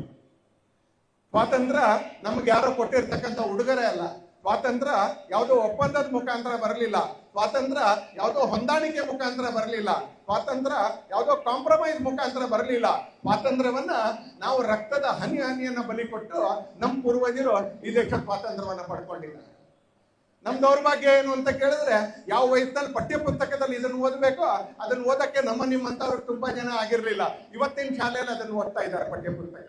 ಇವತ್ತಿನ ಜನರೇಷನ್, ಇವತ್ತಿನ ಮಕ್ಕಳು ಸ್ವಾತಂತ್ರ್ಯದ ಹೋರಾಟದ ಪಠ್ಯ ಪುಸ್ತಕವನ್ನ ನಿಮ್ಮೆಲ್ಲರ ಪರಿಶ್ರಮದ ಕಾರಣಕ್ಕೆ ಅವ್ರು ಓದ್ತಾ ಇದ್ದಾರೆ. ಆದ್ರೆ ನಾನು ಮತ್ತು ನೀವು ನಮ್ಮ ಪಠ್ಯ ಪುಸ್ತಕದಲ್ಲಿ ಈ ಯಾವ ಹೋರಾಟವನ್ನು ಕೂಡ ಓದಲಿಲ್ಲ. ಯಾವ ಹೋರಾಟವನ್ನು, ಈ ಎಲ್ಲ ಹೋರಾಟಗಳ ಮುಖಾಂತರ 47ಕ್ಕೆ ನಮಗೆ ಸ್ವಾತಂತ್ರ್ಯ ಬರುತ್ತೆ. ಕ್ರಿಸ್ತಶಕ 7ನೇ ಶತಮಾನದಿಂದ 1947ರವರೆಗೆ ಎಡೆಬಿಡದ ಹೋರಾಟ ಈ ದೇಶದಲ್ಲಿ, ಇಡೀ ದೇಶದಲ್ಲಿ. ಆ ಎಡೆಬಿಡದ ಹೋರಾಟ ಕೇವಲ ರಾಜಕೀಯ ಹೋರಾಟ ಅಲ್ಲ, ಅದು ಧರ್ಮದ ಸಂರಕ್ಷಣೆಗೆ ನಡೆದಿರ್ತಕ್ಕಂಥ ಹೋರಾಟ. ನೆನ್ಪಿಟ್ಕೊಳ್ಳಿ ಅಂತ. ನೀವು ಬೇಲೆಯವರು ಹಳೆ ಬೀಡಿಗೆ ಹೋದ್ರೆ ಆ ಧರ್ಮದ ಸಂರಕ್ಷಣೆ ಹೋರಾಟ ಏನು ಅಂತ ನಿಮಗೆ ಗೊತ್ತಾಗುತ್ತೆ. ನೀವು ಶ್ರೀರಂಗಪಟ್ಟಣದ ರಂಗನಾಥ ಸ್ವಾಮಿ ದೇವಸ್ಥಾನಕ್ಕೆ ಹೋದ್ರೆ ನಿಮಗೆ ಆ ಧರ್ಮ ಸಂರಕ್ಷಣೆಯ ಹೋರಾಟ ಏನು ಅಂತ ಗೊತ್ತಾಗುತ್ತೆ. ಇತ್ತೀಚಿನವರೆಗೂ ಅಯೋಧ್ಯೆಗೆ ಹೋದಂತವ್ರಿಗೆ ರಾಮ ಮಂದಿರ ನಿರ್ಮಾಣ ಆಗುವವರೆಗೆ ಅಲ್ಲಿ ಹೋರಾಟ ಏನು ಅನ್ನೋದು ಅಂದಾಜಾಗ್ತಿತ್ತು ಅಂತೇಳಿ. ಈಗ ರಾಮ ಮಂದಿರ ನಿರ್ಮಾಣ ಆಗಿದೆ. ನೀವೀಗ್ಲೂ ಕಾಶಿಗೆ ಹೋದ್ರೆ ನಂದಿ ಒಂದು ಮುಖ, ಈಶ್ವರನ ಶಿವಲಿಂಗ ಇನ್ನೊಂದ್ ಕಡೆ, ನಿಮ್ಗೆ ಗೊತ್ತಾಗುತ್ತೆ ಧರ್ಮ ಸಂರಕ್ಷಣೆಗೋಸ್ಕರ ಈ ದೇಶದ ಜನ ಹೋರಾಡಿದ್ರು. ನೀವು ಸೋಮನಾಥಕ್ಕೆ ಹೋದ್ರೆ ಗೊತ್ತಾಗುತ್ತೆ. ಇವತ್ತಿಗೂ ಕೂಡ ಸೋಮನಾಥ ದೇವಸ್ಥಾನದ ತುಂಬಾ ಸಂಗತಿಗಳು ಇವತ್ತು ಕೂಡ ಕಾಬೂಲ್ನಲ್ಲಿ ಇರ್ತಕ್ಕಂಥ ಮಸೀದಿಯಲ್ಲಿ ಕಟ್ಟಡದಲ್ಲಿ ಇದೆ ಅಂತ ಹೇಳಿದಾಗ ನಾವು ಧರ್ಮ ಸಂರಕ್ಷಣೆಗೆ ಮಾಡಿರ್ತಕ್ಕಂಥ ಹೋರಾಟ ಅನ್ನೋದು ಗೊತ್ತಾಗುತ್ತೆ. ಸ್ವಾತಂತ್ರ್ಯಕ್ಕೋಸ್ಕರ ನಡೆದಿರ್ತಕ್ಕಂಥದ್ದು ಕೇವಲ ರಾಜಕೀಯ ಹೋರಾಟ ಅಲ್ಲ. It is not A political struggle, it is also A political struggle. ಅದೊಂದು ರಾಜಕೀಯ ಹೋರಾಟವೂ ಕೂಡ. ಆದ್ರೆ ಅದರ ಜೊತೆಗೆ ನಮ್ಮ ಧರ್ಮಕ್ಕೋಸ್ಕರ ಹೋರಾಟ ಮಾಡೋದು, ನಮ್ಮ ಭೂಮಿಗೋಸ್ಕರ ಹೋರಾಟ ಮಾಡೋದು, ನಮ್ಮ ಸಮಾಜಕ್ಕೋಸ್ಕರ ಹೋರಾಟ ಮಾಡೋದು, ನಮ್ಮ ಸಂಸ್ಕೃತಿಗೋಸ್ಕರ ಹೋರಾಟ ಮಾಡೋದು, ನಮ್ಮ ಶ್ರದ್ಧಾ ಕೇಂದ್ರಗಳಿಗೋಸ್ಕರ ನಾವು ಹೋರಾಟ ಮಾಡೋದು, ಇವೆಲ್ಲದರ ಜೊತೆಗೆ ಆಡಳಿತಕ್ಕೋಸ್ಕರ ಕೂಡ ಹೋರಾಟ ಮಾಡೋದು. ಬಂಧುಗಳೇ, 47ರ ಆಗಸ್ಟ್ 15ನೇ ತಾರೀಕು ನಮಗೆ ಸ್ವಾತಂತ್ರ್ಯ ಸಿಕ್ತು. ಅದರ 80ನೇ ವರ್ಷವನ್ನ ನಾಳೆ ಬೆಳಿಗಿನ ನಂತರ ಇಡೀ ದೇಶದಲ್ಲಿ ಅತ್ಯಂತ ಸಂಭ್ರಮದಿಂದ ಆಚರಣೆ ಮಾಡ್ತಾರೆ. ನಾವು ಕೂಡ ಈಗಾಗಲೇ ಅದರ ಆಚರಣೆಯನ್ನು ಆರಂಭ ಮಾಡಿದ್ದೀವಿ. ಹಿಂದೂ ಜಾಗರಣ ವೇದಿಕೆ ನಾನು ಅನ್ಕೊಳ್ತೀನಿ ಇಡೀ ದೇಶ ಆರಂಭ ಮಾಡೋದಕ್ಕಿಂತ ಮುಂಚೆ ನಮ್ಮ ರಾಜ್ಯದ 100 ಕಡೆಗಳಲ್ಲಿ ರಾಷ್ಟ್ರಧ್ವಜಾರೋಹಣವನ್ನು ಮಾಡೋದ್ರ ಮುಖಾಂತರ ಅದು ಸ್ವಾತಂತ್ರ್ಯದ 80ರ ಸಂಭ್ರಮವನ್ನ ಇಡೀ ದೇಶಕ್ಕೆ ಆರಂಭ ಮಾಡೋದ್ರ ಮುಖಾಂತರ ಅಗ್ರೇಸರ ಆಗಿದೆ ಅಂತ ನಾನು ಅವ್ರಿಗೆ ಅಭಿನಂದನೆಗಳನ್ನ ಕೂಡ ಹೇಳಕ್ಕೆ ಇಷ್ಟ ಬಯಸ್ತೀನಿ ಅಂತ. ಆದ್ರೆ ಆ ಸ್ವಾತಂತ್ರ್ಯ ಸಿಕ್ತಲ್ಲ, ಅದನ್ನ ಬರೀ ಸಿಹಿ ತಿಂದು ನಾವು ಆಚರಣೆ ಮಾಡಕ್ ಆಗೋದಿಲ್ಲ. ಆ ಸ್ವಾತಂತ್ರ್ಯದ ಸಂದರ್ಭದಲ್ಲಿ ನಡೆದಿರ್ತಕ್ಕಂಥ ಇನ್ನನೇಕ ಘಟನಾವಳಿಗಳನ್ನ ಕೂಡ ನಾವು ನೆನಪು ಮಾಡ್ಕೊಳ್ಳೇಬೇಕು ಇಲ್ಲಿ ಇರ್ತಕ್ಕಂಥವ್ರು. ಯಾಕಂದ್ರೆ ಇತಿಹಾಸ ಈ ದೇಶದಲ್ಲಿ ಇರ್ತಕ್ಕಂಥ ಎಲ್ರಿಗೂ ಕೂಡ ಒಂದು ಪಾಠ. History is always a lesson. ಹೇಗಿರ್ಬೇಕು ಅನ್ನೋದಕ್ಕೂ ಇತಿಹಾಸ ನಮಗೆ ಪಾಠ ಹೇಳುತ್ತೆ, ಹೇಗಿರಬಾರ್ದು ಅನ್ನೋದಕ್ಕೂ ಪಾಠ ಹೇಳುತ್ತೆ, ಏನ್ ಮಾಡ್ಬೇಕು ಅನ್ನೋದಕ್ಕೂ ಪಾಠ ಹೇಳುತ್ತೆ ಇತಿಹಾಸ, ಹೇಗ್ ಮಾಡಬಾರ್ದು ಅನ್ನೋದಕ್ಕೂ ಪಾಠ ಹೇಳುತ್ತೆ. ಹಾಗೆ ಆಗಸ್ಟ್ 15 ಆಗಸ್ಟ್ 14ರ ಮಧ್ಯರಾತ್ರಿ ನಮ್ಗೆ ಏನ್ ಸಿಕ್ತು ಅನ್ನೋದಕ್ಕೂ ಪಾಠ, ಏನ್ ಕಳ್ಕೊಂಡ್ವಿ ಅನ್ನೋದಕ್ಕೂ ಪಾಠ, ನಾವ್ ಏನನ್ನ ಸಾಧನೆ ಮಾಡಿದ್ವು ಅನ್ನೋದಕ್ಕೂ ಪಾಠ, ಹಾಗೆ ಏನೇನ್ ನಷ್ಟ ಮಾಡ್ಕೊಂಡು ಅನ್ನೋದಕ್ಕೂ ಪಾಠ ನಮ್ಗೆ ಆ ಮಧ್ಯರಾತ್ರಿ ಅಂತ. ನೆಹರು 14 ಮತ್ತು 15ರ ಮಧ್ಯರಾತ್ರಿ ದೆಹಲಿಯಲ್ಲಿ ಪ್ರಧಾನಮಂತ್ರಿ ಆಗೇ ಬಿಟ್ಟೆ ಅಂತಕ್ಕಂಥ ಸಂಭ್ರಮದಲ್ಲಿ ಡ್ರಿಫ್ಟ್ ವಿತ್ ಡೆಸ್ಟಿನಿ ಅಂತಕ್ಕಂಥ ತನ್ನ ಪ್ರಖ್ಯಾತವಾಗಿರ್ತಕ್ಕಂಥ ಭಾಷಣವನ್ನು ಮಾಡ್ತಾ ಇರಬೇಕಾದ್ರೆ ಪೂರ್ವದ ಬಂಗಾಳದಲ್ಲಿ ಮತ್ತು ಪಶ್ಚಿಮದ ಪಂಜಾಬ್ನಲ್ಲಿ ಹಿಂದೂಗಳ ನರಮೇಧ ಆ ಸಂದರ್ಭದಲ್ಲಿ ಆರಂಭ ಆಗಿತ್ತು. ಸನ್ಮಾನ್ಯ ಪ್ರಧಾನಮಂತ್ರಿಗಳು 14ನೇ ತಾರೀಕು ವಿಭಾಜನ್ ವಿಭೀಷಿಕ ಸ್ಮೃತಿ ದಿವಸನ ಆಚರಣೆ ಮಾಡಬೇಕು ಅಂತ 4 ವರ್ಷದ ಕೆಳಗೆ ಕರೆ ಕೊಟ್ಟರು. ಯಾಕೆಂದ್ರೆ ನಮ್ಮಲ್ಲಿ ಅನೇಕರಿಗೆ ಅಂದಾಜಿಲ್ಲ. ಕೆಲವು ಭಾಗಗಳಲ್ಲಿ ಬೆಂಗಳೂರಿನಲ್ಲೂ ಕೂಡ ಇದ್ದಾರೆ, ಅಲ್ಲಿಂದ ಬಂದಿರತಕ್ಕಂಥ ನಿರ್ವಸತರು, ಅವತ್ತಿನ ರೆಫ್ಯೂಜೀಸ್, ಅವತ್ತಿನ ಶರಣಾರ್ಥಿಗಳು ಇವತ್ತು ಬೆಂಗಳೂರಿನಲ್ಲೂ ಕೂಡ ಇದ್ದಾರೆ. ಸುಮಾರು ಒಂದು 60-70 ವರ್ಷಗಳ ಕಾಲ ಮಹಮ್ಮದ್ ಅಲಿ ಜಿನ್ನಾ ಮತ್ತು ಮುಸ್ಲಿಂ ಲೀಗ್ನ ಕುತಂತ್ರದ ಕಾರಣಕ್ಕೆ ಕಡೆ ಒಂದು 25-30 ವರ್ಷಗಳ ಕಾಲ ಅಧಿಕಾರ ಹೇಗಾದ್ರೂ ಪ್ರಾಪ್ತಿ ಮಾಡ್ಕೊಳ್ಬೇಕು ಅಂತಕ್ಕಂಥ ಅವತ್ತಿದ್ದಂತ ಕಾಂಗ್ರೆಸ್ಸಿನ ನಾಯಕರ ಭಂಡತನದ ಕಾರಣಕ್ಕೆ, ಅವರ ದುರಾಸೆಯ ಕಾರಣಕ್ಕೆ ಈ ದೇಶದ ಸಮಾಜ ಒಂದು ಆತ್ಮವಿಸ್ಮೃತಿಗೆ ಒಳಗಾಗಿತ್ತು ಅಂತಲೇ. ನಾನು ಯಾರೋ, ಯಾಕೋಸ್ಕರ ಈ ದೇಶ ಇದೆ ಅನ್ನುವಂಥ ಅರಿವನ್ನ ಸ್ವಲ್ಪ ಮಟ್ಟಿಗೆ ಕಡಿಮೆ ಮಾಡ್ಕೊಂಡಿದ್ದು ಈ ದೇಶದ ಸಮಾಜ. ಅದರ ಕಾರಣಕ್ಕೆ ಇವತ್ತು ನಾವು ಹಿಂದಿರುಗಿ ನೋಡಿದಾಗ ಆಗಸ್ಟ್ 14ರ ಮಧ್ಯರಾತ್ರಿ ನಾವು ಕೇವಲ ಸಿಹಿ ಹಂಚೋದಕ್ಕೆ ಮಾತ್ರ ಸೀಮಿತ ಆದ್ರೆ ಸಾಲೋದಿಲ್ಲ, ಒಂದು ಕಟುವಾಗಿರ್ತಕ್ಕಂಥ ಸತ್ಯ ಕೂಡ ನಮ್ಮ ಎದುರಿಗೆ ಅನಾವರಣಗೊಳ್ಳುತ್ತೆ. ಬಹಳ ಕರಾಳವಾಗಿರ್ತಕ್ಕಂಥ ಒಂದು ಇತಿಹಾಸ ಕೂಡ ನಮ್ಮ ಎದುರಿಗೆ ಅನಾವರಣ ಆಗಿರುತ್ತೆ. ನನ್ನ 2ನೇ ವಾಕ್ಯದಲ್ಲೇ ನಾನು ಹೇಳಿದೆ, ಆ 15-20 ದಿನಗಳಲ್ಲಿ ಜಗತ್ತು ಕಂಡಿರ್ತಕ್ಕಂಥ ಅತ್ಯಂತ ದೊಡ್ಡದಾಗಿರ್ತಕ್ಕಂಥ ನರಮೇಧ ಈ ದೇಶದ ಗಡಿಗಳಲ್ಲಿ ನಡೆದು ಹೋಗುತ್ತೆ. ಹತ್ರ 35 ಲಕ್ಷ ಜನ ಹಿಂದೂ ಬಾಂಧವರು ಆ ಕಡೆಯಿಂದ ಈ ಕಡೆಯಿಂದ ಆ ಕಡೆ ಹೋಗುವಂತ ಸಂದರ್ಭದಲ್ಲಿ ಅತ್ಯಂತ ಭೀಕರವಾಗಿರ್ತಕ್ಕಂಥ ನರಮೇಧಕ್ಕೆ ಅವರು ತುತ್ತಾಗ್ತಾರೆ. ನೀವೆಲ್ಲರೂ ಇಲ್ಲಿರ್ತಕ್ಕಂಥವ್ರು ಸಿನಿಮಾ ನೋಡೋ ಅಭ್ಯಾಸ ಇಲ್ಲದೆ ಇದ್ರು ಕೂಡ ಒಂದೇ ಒಂದು ಕಾರಣಕ್ಕೆ ನಾನು ಸಿನಿಮಾ ನೋಡಿ ಅಂತ ಹೇಳ್ತೀನಿ. ಭಾಗ್ ಮಿಲ್ಕಾ ಭಾಗ್ ಅಂತಕ್ಕಂಥ ಒಂದು ಸಿನಿಮಾವನ್ನು ನೋಡಿ ಒಮ್ಮೆ. ಆ ಸಿನಿಮಾ ಯೂಟ್ಯೂಬ್ ಅಲ್ಲಿ ಸಿಕ್ಕಿದ್ರೆ ಭಾಗ್ ಮಿಲ್ಕಾ ಸಿಂಗ್ನ ಜೀವನದ ಕತೆ ಆ ಸಿನಿಮಾದಲ್ಲಿ ಬರುತ್ತೆ. ಆ ಸಿನಿಮಾದಲ್ಲಿ ಕ್ರೀಡೆಯ ಮಧ್ಯದಲ್ಲಿ ವಿಭಜನೆಯ ನೋವನ್ನು ಕೂಡ ಮನಸ್ಸಿಗೆ ತಟ್ಟುವಂತ ರೀತಿಯಲ್ಲಿ, ಸ್ಪಷ್ಟ ಆಗುವಂತ ರೀತಿಯಲ್ಲಿ ಆ ಸಿನಿಮಾದಲ್ಲಿ ತೋರಿಸಿದ್ದಾರೆ. ಅದೇನು ಪ್ರೊಪಗ್ಯಾಂಡಾ ಮೂವಿ ಅಲ್ಲ. ಅನೇಕ ಕಮ್ಯುನಿಸ್ಟರು, ಅನೇಕ ರಾಜಕೀಯದವರು ಹೇಳುವಾಗ ಅದೇನು ಪ್ರೊಪಗ್ಯಾಂಡಾ ಮೂವಿ ಅಲ್ಲ, ಅದು ಮಿಲ್ಕಾ ಸಿಂಗಿನ ಬಗ್ಗೆ ಇರ್ತಕ್ಕಂಥ. ಆದ್ರೆ ಆ ಮಿಲ್ಕಾ ಸಿಂಗ್ ಎಲ್ಲಿ ಬಂದ?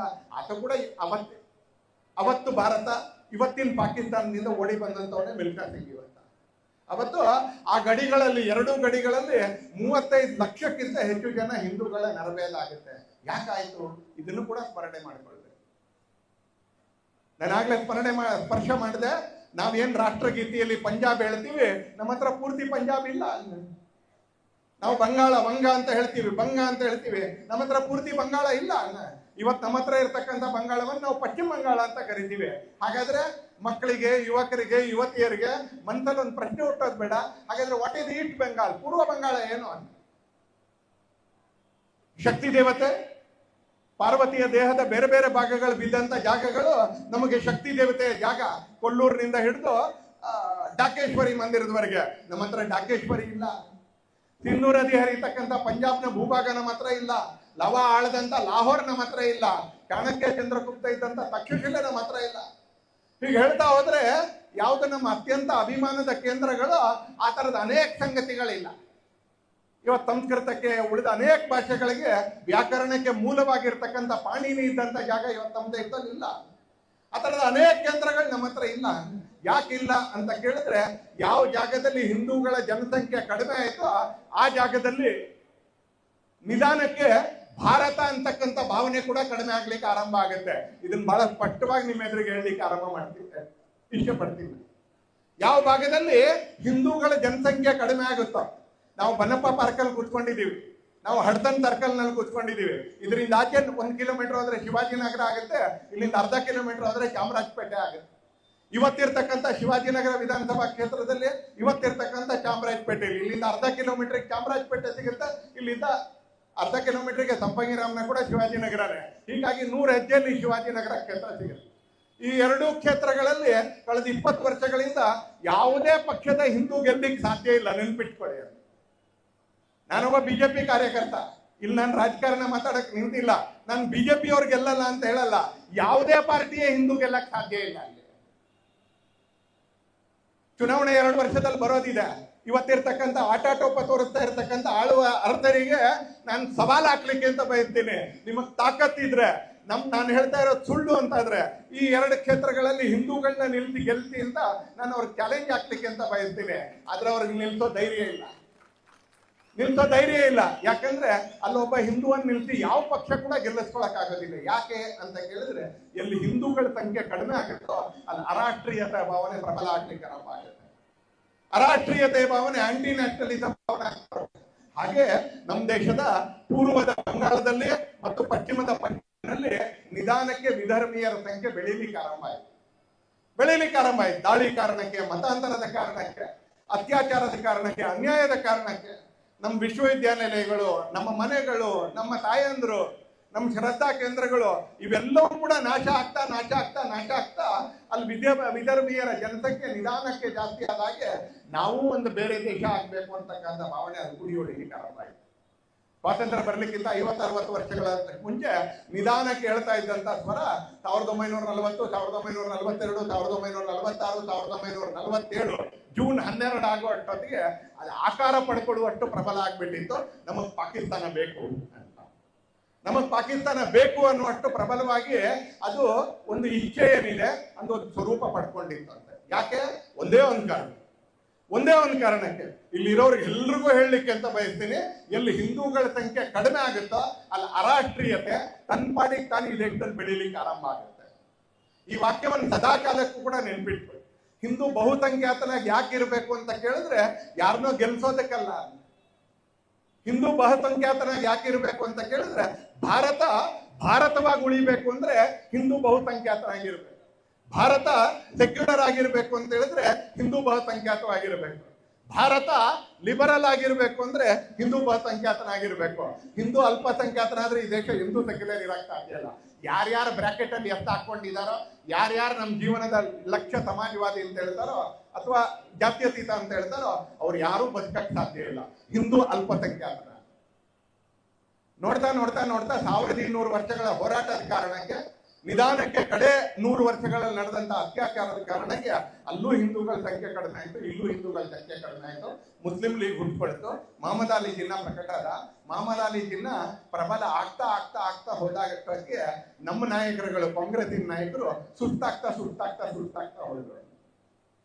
ಗಾಂಧೀಜಿಯವರು ಹೇಳಿದ್ದಾರೆ, ನನ್ನ ಎದುರು ಗಟ್ಟಿಯಾಗಿ ನಿಂತ್ಕೊಳ್ತಕ್ಕಂಥ ನೇತೃತ್ವ ಇದ್ರೆ ನಾನು ವಿಭಜನೆಯನ್ನು ತಡೀಲಿಕ್ಕೆ ಪ್ರಯತ್ನ ಪಡ್ತಿದ್ರು ಇಲ್ವೋ ನಮ್ಗೇನು ಗೊತ್ತಿಲ್ಲ. ಆದ್ರೆ ಮುಂದೆ ಇರ್ತಕ್ಕಂಥ ನೇತೃತ್ವ ನೋಡಿದ್ರೆ, ಕಾಂಗ್ರೆಸ್ ಇಂದ ಇವತ್ತಿನ ನೇತೃತ್ವ ನೋಡಿದ್ರೆ ನನಗೆ ಅವ್ರು ಇನ್ನೊಂದು ವರ್ಷ ಹೋರಾಟ ಮಾಡ್ತಾರೆ ಅನ್ನೋ ನಂಬಿಕೆನೂ ಉಳಿದಿಲ್ಲ ಅಂತ ಗಾಂಧೀಜಿ ಹೇಳ್ತಾರೆ. ಯಾಕಂದ್ರೆ ಸುಸ್ತಾಗ್ತಾ ಇನ್ನೆಷ್ಟು ವರ್ಷ ಹೋರಾಟಪ್ಪ, ಸ್ವಲ್ಪ ಅಧಿಕಾರ ಅನುಭವಿಸೋಣ ಅನ್ನೋ ಸ್ಥಿತಿಗೆ ಅವತ್ತಿನ ಕಾಂಗ್ರೆಸ್ನವ್ರು ಬಂದ್ಬಿಟ್ಟಿದ್ರು. ಮೊದಲನೇದಾಗ ಅವತ್ತಿನ ಕಾಂಗ್ರೆಸ್ ಆರಂಭ ಆಗಿದ್ದೆ ಒಂಥರ ಸ್ಮೋಕ್ ಪೈಪ್ ತರ, ಒಂದ್ ಸ್ವಲ್ಪ ಹೊಗೆ ಹೋಗಕ್ಕೆ, ವೆಂಟ್ ಪೈಪ್ ಹೋಗಕ್ಕೆ ಎಲ್ಲ ಮನೆಗಳಲ್ಲಿ ಒಂದ್ ಸ್ವಲ್ಪ ಒಂದು ಹೊಗೆ ಗುಡ್ ಇಟ್ಟಿರ್ತಾರಂತ. ಮನೆ ಒಳಗೆ ಹೊಗೆ ತುಂಬಿಕೊಳ್ಳೋದು ಬೇಡ, ಸ್ವಲ್ಪ ಮೇಲೆ ಹೊಟ್ಟೋಗ್ಲಿ ಶುರು ಮಾಡಿದ್ ವಿದೇಶಿಯರು. ಬಹಳ ವರ್ಷಗಳ ಕಾಲ ಅದನ್ನ ನೇತೃತ್ವ ಕೊಟ್ಟಿದ್ ವಿದೇಶಿಯರು. ಅದರಲ್ಲಿ ಇದ್ದಿದ್ದೆಲ್ಲವೂ ಕೂಡ ವಿದೇಶಿಯರ ಅಶೋತ್ತರಗಳೇ. ಮಧ್ಯದಲ್ಲಿ ಒಂದು 35-40 ವರ್ಷ ಬಾಲಗಂಗಾಧರ್ ತಿಲಕರ ಕಾರಣಕ್ಕೆ, ಲಾಲಾ ಲಜಪತ್ ರಾಯ್ ಅವರ ಕಾರಣಕ್ಕೆ, ಈ ತರದವ್ರ ಅನೇಕ ಕಾರಣಕ್ಕೆ, ಮಹಾತ್ಮ ಗಾಂಧೀಜಿ ಕಾರಣಕ್ಕೆ ಅದೊಂದು ಸ್ವಲ್ಪ ನಮ್ಮ ದೇಶದ ಬಗ್ಗೆ ಆಸ್ಥೆ ವಹಿಸ್ಲಿಕ್ಕೆ ಅಂತ ಆರಂಭ ಆಯ್ತು. ಸ್ವಾತಂತ್ರ್ಯ ವಹಿಸಿದ ಮೇಲೆ ಮತ್ತೋಯ್ತು. ಆ 20-30 ವರ್ಷಗಳಷ್ಟು ಕಾಲ ಇಂಥವ್ರು ಒಂದಷ್ಟು ಮತ್ತು ಮಹಾತ್ಮ ಗಾಂಧೀಜಿ ಕಾರಣಕ್ಕೆ ಅದು ಸ್ವಾತಂತ್ರ್ಯ ಹೋರಾಟದ ಬಲವಾದ ಭೂಮಿಕೆಯಲ್ಲಿತ್ತು.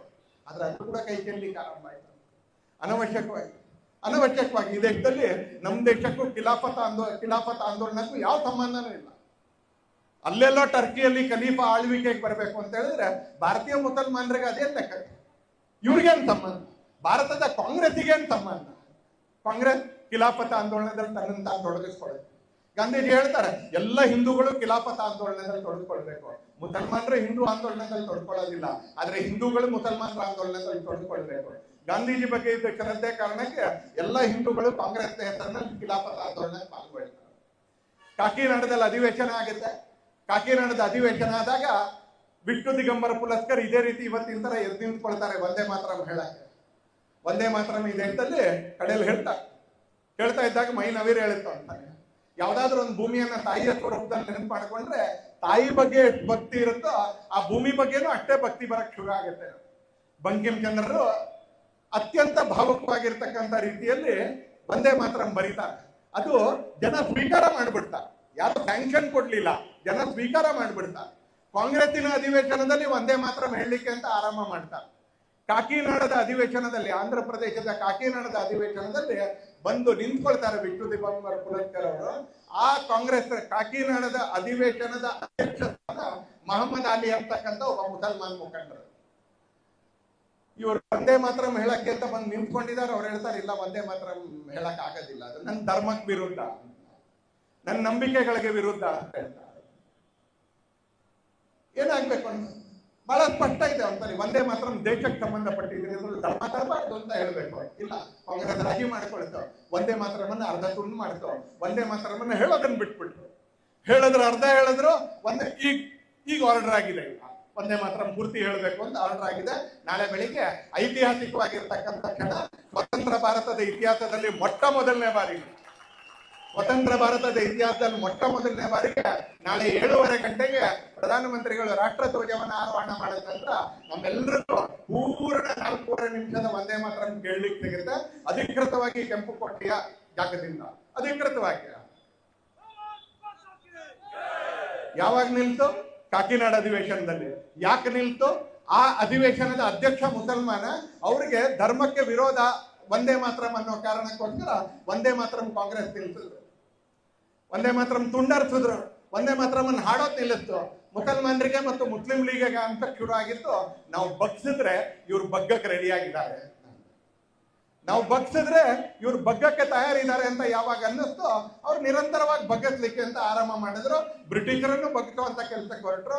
1947ರಲ್ಲಿ ಈ ಬಗ್ತಾ ಹೋಗಿದ್ರಿಂದ ಕಾಂಗ್ರೆಸ್ಸಿನ ಮುಖಂಡರು ಇವತ್ತು, ನಾನು ಆಗಲೇ ಹೇಳಿದಾಗೆ, ಇವತ್ತು ಲಾಹೋರು ನಮ್ಮ ಹತ್ರ ಇಲ್ಲ, ಢಾಕಾ ನಮ್ಮ ಹತ್ರ ಇಲ್ಲ, ಇವತ್ತು ಪಾಣಿನಿಯ ಜಾಗಗಳು ನಮ್ಮ ಹತ್ರ ಇಲ್ಲ, ತಕ್ಷಶಿಲೆ ನಮ್ಮ ಹತ್ರ ಇಲ್ಲ, ಇವತ್ತು ಗಂಗಾ ನದಿ ಮಹಾಪದ್ಮ ಆಗಿ ಹರಿದು ಹೋಗ್ತಕ್ಕಂಥ ಜಾಗ ನಮ್ಮ ಹತ್ರ ಇಲ್ಲ, ಸಿಂಧು ಹೋಗಿ ಅರಬ್ಬಿ ಸಮುದ್ರಕ್ಕೆ ಸೇರ್ತಕ್ಕಂಥ ಜಾಗ ಇಲ್ಲ.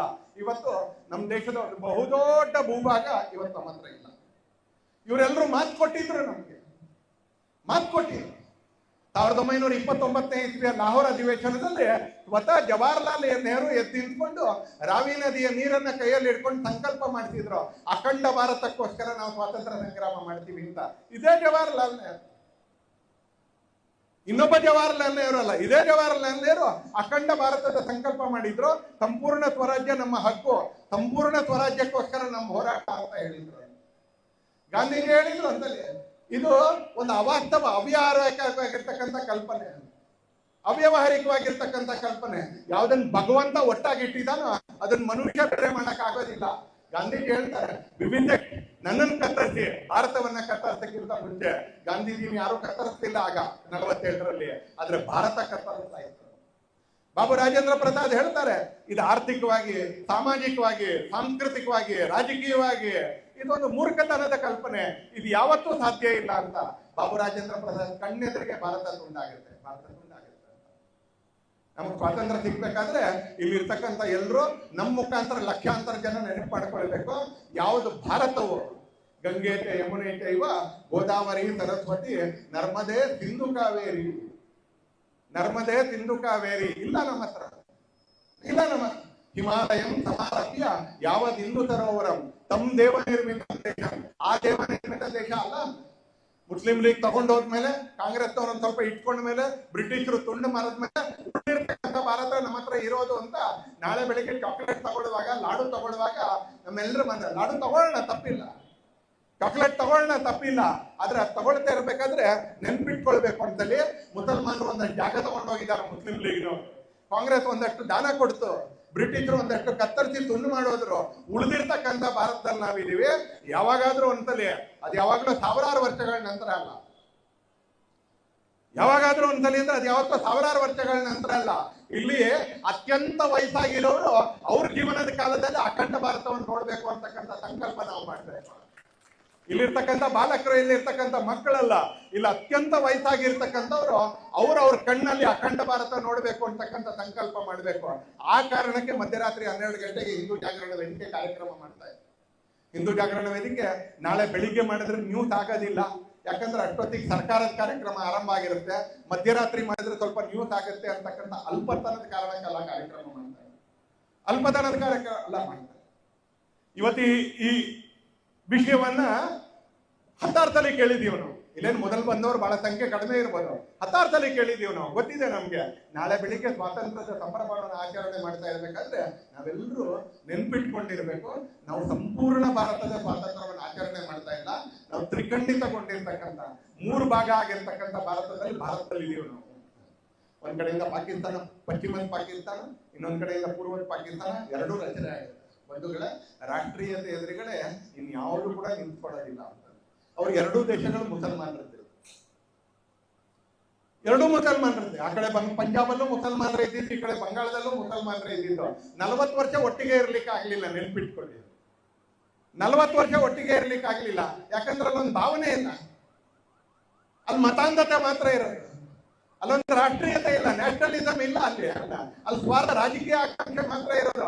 40 ವರ್ಷ ಇರಕ್ಕಾಗಿಲ್ಲ. 47, 57, 67, 25 ವರ್ಷ ಆಗೋದಕ್ಕಿಂತ ಮುಂಚೆ ಪಾಕಿಸ್ತಾನ ಮತ್ತು ಬಾಂಗ್ಲಾದೇಶ ಎರಡು ಬೇರೆ ಆಯ್ತು. 25 ವರ್ಷ ಆಗೋದಕ್ಕಿಂತ ಮುಂಚೆ ಪಾಕಿಸ್ತಾನ ಮತ್ತು ಬಾಂಗ್ಲಾದೇಶ ಬೇರೆ ಆಯ್ತು. ನೆನ್ಪಿಟ್ಕೊಳ್ಳಿ, ಇವತ್ತು ನಾವಿಲ್ಲಿ ಸ್ವಾತಂತ್ರ್ಯಕ್ಕೋಸ್ಕರ ರಾಷ್ಟ್ರ ಧ್ವಜಾರೋಹಣ ಮಾಡ್ತಾ ಇರ್ಬೇಕಾದ್ರೆ ಆ ರಾಷ್ಟ್ರ ಧರ್ಮದ ಅಡಿಪಾಯದ ಮೇಲೆ ಇರುತ್ತೆ ಅನ್ನುವಂತ ಸಂಕಲ್ಪವನ್ನ ಧರ್ಮ ಧ್ವಜಾರೋಹಣದ ಮುಖಾಂತರ ಮಾಡ್ತಾ ಇರ್ಬೇಕಾದ್ರೆ ಪಾಕಿಸ್ತಾನದಲ್ಲಿ ಒಂದು ಸಿವಿಲ್ ವಾರ್ ನಡೀತಾ ಇದೆ. ಇವತ್ತು ಪಾಕಿಸ್ತಾನದಲ್ಲಿ ಒಂದು ಸಿವಿಲ್ ವಾರ್ ನಡೀತಾ ಇದೆ. ಬಲೂಚಿಸ್ತಾನ್ ನಿರ್ಮಾಣಕ್ಕೆ ಹೋರಾಟ ನಡೀತಾ ಇದೆ. ಪಾಕಿಸ್ತಾನದವ್ರು ಏನ್ ನಮ್ ಜಮ್ಮು ಕಾಶ್ಮೀರವನ್ನ ಮೋಸದಿಂದ ವಶ ಮಾಡ್ಕೊಂಡಿದಾರೋ ಅಲ್ಲಿ ಜನ ಮನೆಗೆ ಹೋಗ್ಬಿಟ್ಟು ಆಂದೋಲನಕ್ಕೆ ಹೊರಗೆ ಬರ್ಲಿಕ್ಕೆ ಪ್ರೇರಣೆ ಕೊಡ್ತಾ ಇದ್ದಾರೆ. ಪಾಕಿಸ್ತಾನದ ಸೈನ್ಯ ಆ ಪಾಕ್ ಆಕ್ಯುಪೈಡ್ ಜಮ್ಮು ಕಾಶ್ಮೀರದ ನಾಗರಿಕರ ಮೇಲೆ ಗುಂಡು ಹಾರಿಸಿ ರಸ್ತೆಗಳಲ್ಲಿ ತನ್ನ ನಾಗರಿಕರನ್ನು ಕೊಂಡ್ಕೊಳ್ತಾ ಇದೆ. ಪಾಕಿಸ್ತಾನ ಬದುಕಕ್ಕೆ ಸಾಧ್ಯನೇ ಇಲ್ಲ, ಪಾಕಿಸ್ತಾನ ಬದುಕಕ್ಕೆ ಸಾಧ್ಯವೇ ಇಲ್ಲ. ಯಾಕಂದ್ರೆ ಅದ್ರ ಹಿಂದೆ ಯಾವ ಭಾವನೆನೂ ಇಲ್ಲ, ಅದ್ರ ಹಿಂದೆ ಯಾವ ಸಂಸ್ಕೃತಿನೂ ಇಲ್ಲ, ಅದ್ರ ಹಿಂದೆ ಯಾವ ರಾಷ್ಟ್ರೀಯತೆಯ ಕಲ್ಪನೆ ಕೂಡ ಇಲ್ಲ, ಯಾವ ಕಲ್ಪನೆ ಕೂಡ ಇಲ್ಲ. ಇಲ್ಲಿ ಬರ್ತಾ ಇರ್ಬೇಕಾದ್ರೆ ಹಾಗೆ ಸೋಷಿಯಲ್ ಮೀಡಿಯಾ ನೋಡಿದೆ ನಾನು. ಆ ಸೋಷಿಯಲ್ ಮೀಡಿಯಾ ಯಾರೋ ಬರ್ದಿದ್ದಾರೆ, 2026 ಅಖಂಡ ಪಾಕಿಸ್ತಾನದ ಕಡೆಯ ಸ್ವಾತಂತ್ರ್ಯ ದಿನೋತ್ಸವ ಅಂತ ಒಬ್ಬ ಜ್ಯೋತಿಷಿ ಬರ್ದಿದ್ದಾರೆ. ಅವ್ರ ಅಖಂಡ ಪಾಕಿಸ್ತಾನ ಅನ್ನೋದನ್ನ ನಾನು ಒಪ್ಕೊಳ್ಳೋದಿಲ್ಲ. ಯಾಕಂದ್ರೆ 71ರಲ್ಲಿ ಆ ಅಖಂಡ ಪಾಕಿಸ್ತಾನ ಆಗ್ಲೇ 2 ಆಗ್ಬಿಟ್ಟಿದೆ ಅಂತಲೇ, ಆಗ್ಲೇ 2 ಆಗ್ಬಿಟ್ಟೆ. ಒಂದು ಅವ್ಯವಹಾರಿಕವಾಗಿರ್ತಕ್ಕಂಥ ಒಂದು ದೇಶವನ್ನ ಕಾಂಗ್ರೆಸ್ನವ್ರು ಬಿಟ್ಕೊಟ್ರು, ಬ್ರಿಟಿಷರವ್ರು ನಿರ್ಮಾಣ ಮಾಡಿದ್ರು, ಮುಸ್ಲಿಂ ಲೀಗ್ನವ್ರು ಕಿತ್ಕೊಂಡು ಏನಿದ್ದಾರೆ ಅದನ್ನ ಅತ್ಯಂತ ಸಹಜವಾಗಿ ನಮ್ಮ ಸಾಮರ್ಥ್ಯದ ಕಾರಣಕ್ಕೆ, ನಮ್ಮ ಸಂಸ್ಕೃತಿಯ ಕಾರಣಕ್ಕೆ, ನಮ್ಮ ಪರಂಪರೆಯ ಕಾರಣಕ್ಕೆ, ಮತ್ತೆ ಸಾಂಸ್ಕೃತಿಕ ಭಾರತದಲ್ಲಿ, ನಮ್ಮ ನಂಬಿಕೆಯ ಭಾರತದಲ್ಲಿ ಅದನ್ನ ಒಟ್ಟಿಗೆ ಮಾಡಬೇಕಾಗಿರ್ತಕ್ಕಂಥ ಸಂಕಲ್ಪ ಕೂಡ ಇಲ್ಲಿರ್ತಕ್ಕಂಥ ಎಲ್ಲರೂ ಅದನ್ನ ನಾವು ಮಾಡಬೇಕಾಗಿದ್ದ ಅಂತ ಒಂದು ಅವಾಸ್ತವವಾಗಿರ್ತಕ್ಕಂಥ ಕಲ್ಪನೆನ ಖಂಡಿತ ಇಲ್ಲ. ಇಟ್ ಇಸ್ ನಾಟ್ ಅವಾಸ್ತವವಾಗಿರ್ತಕ್ಕಂಥ ಕಲ್ಪನೆ ಇಲ್ಲ. ನಮ್ಮ ಕಣ್ಣೆದುರಿಗೆ, ಇಲ್ಲಿ ಕುತ್ಕೊಂಡಿರ್ತಕ್ಕಂಥವ್ರ ಕಣ್ಣೆದುರಿಗೆ ಪೂರ್ವ ಮತ್ತು ಪಶ್ಚಿಮ ಜರ್ಮನಿ ಒಂದಾಗಿದೆ. ನಾನು ಸ್ಕೂಲಲ್ಲಿ ಓದ್ತಾ ಇರ್ಬೇಕಾದ್ರೆ ಈಸ್ಟ್ ಮತ್ತು ವೆಸ್ಟ್ ಜರ್ಮನಿ ಒಟ್ಟಾಯಿತು. ನಾನು ಸ್ಕೂಲಲ್ಲಿ ಓದ್ತಾ ಇರ್ಬೇಕಾದ್ರೆ, ಉಳಿದವರ ಅನೇಕರು ಪತ್ರಿಕೆ ಓದ್ತಾ ಇರ್ಬೇಕಾದ್ರೆ ನಮ್ಗೆ ಈಸ್ಟ್ ಮತ್ತು ವೆಸ್ಟ್ ಜರ್ಮನಿ ಒಟ್ಟಾಗಿದೆ, ಗೊತ್ತಿದೆ.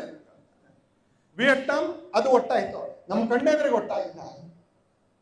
ನಮ್ಮ ದೇಶಕ್ಕಿಂತ 1 ವರ್ಷದ ನಂತರ ಸ್ವಾತಂತ್ರ್ಯ ಸಿಗತಕ್ಕಂಥ ಇಸ್ರೇಲ್, ನಮ್ಮ ದೇಶಕ್ಕಿಂತ 1 ವರ್ಷದ ನಂತರ 48ರ ಮೇ 15ಕ್ಕೆ ಸ್ವಾತಂತ್ರ್ಯ ಸಿಕ್ತು. ಜಗತ್ತಿನ ಎಲ್ಲ ಕಡೆಯಿಂದ ಇಸ್ರೇಲಿಗಳನ್ನ, ಯಹೂದಿಗಳನ್ನ ತಮ್ಮ ದೇಶಕ್ಕೆ ಕರೆಸ್ಕೊತಾ ಇದ್ದಾರೆ, ಅವರು ತಮ್ಮ ದೇಶವನ್ನು ಬೆಳೆಸ್ತಾ ಇದ್ದಾರೆ. ಅಖಂಡ ಆಗ್ಬೇಕು ಅನ್ನೋದು ನಮ್ಮ ರಾಜಕೀಯವಾಗಿರ್ತಕ್ಕಂಥ ಸಂಕಲ್ಪ ಅಲ್ಲ, ಅಖಂಡ ಆಗ್ಬೇಕು ಅಂತಕ್ಕಂಥದ್ದು ನಮ್ಮ ಸಾಂಸ್ಕೃತಿಕವಾಗಿರ್ತಕ್ಕಂಥ ಸಂಕಲ್ಪ. ಸಾಂಸ್ಕೃತಿಕವಾಗಿರ್ತಕ್ಕಂಥ ಸಂಕಲ್ಪ. It is not an administrative dream, it is a cultural dream, it is a nationalistic dream. ಯಾರೋ ಪ್ರಧಾನಮಂತ್ರಿ ಇನ್ನೊಂದಷ್ಟು MP ಸೀಟ್ ಸಿಗ್ಬೇಕು ಅಂತಲ್ಲ, ಈ ದೇಶ ಒಂದಿಲ್ಲ. ಯಾವಾಗ ಆ ಕಾಲದಿಂದ ನಾವು ಹೇಳಿದೀವಿ ಆ ಸಿಂಧು ಪರ್ಯಂತ, ಆ ಕಾಲದಿಂದ ನಾವು ಹೇಳಿದೀವಿ ಉತ್ತರಂ ಯತ್ ಸಮುದ್ರಸ್ಯ ಅಂತ. ಆ ಕಾಲದಿಂದ ಮಕ್ಕಳಿಗೆ ತಾಯಂದ್ರೆ ಹೇಳ್ಕೊಡ್ತಾ ಬಂದಿದ್ದಾರೆ ಗಂಗೆ ಯಮುನೆ ಚೈವ ಅಂತ.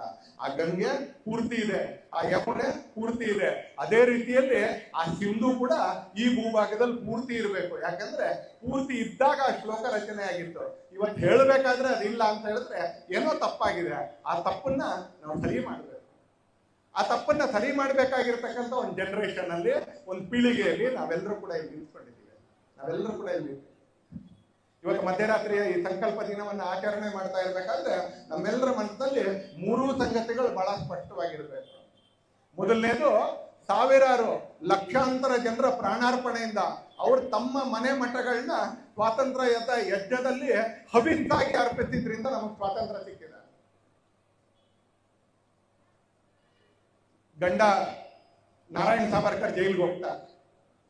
ಮೈದನ ವಿನಾಯಕ್ ದಾಮೋದರ್ ಸಾವರ್ಕರ್ ಅವರು ವೀರ್ ಸಾವರ್ಕರ್ ಜೈಲಿಗೆ ಹೋಗ್ತಾರೆ. 3ನೇ ತಮ್ಮ ಗಣೇಶ್ ಸಾವರ್ಕರ್ ಅವರು ಕೂಡ ಜೈಲಿಗೆ ಹೋಗ್ತಾರೆ.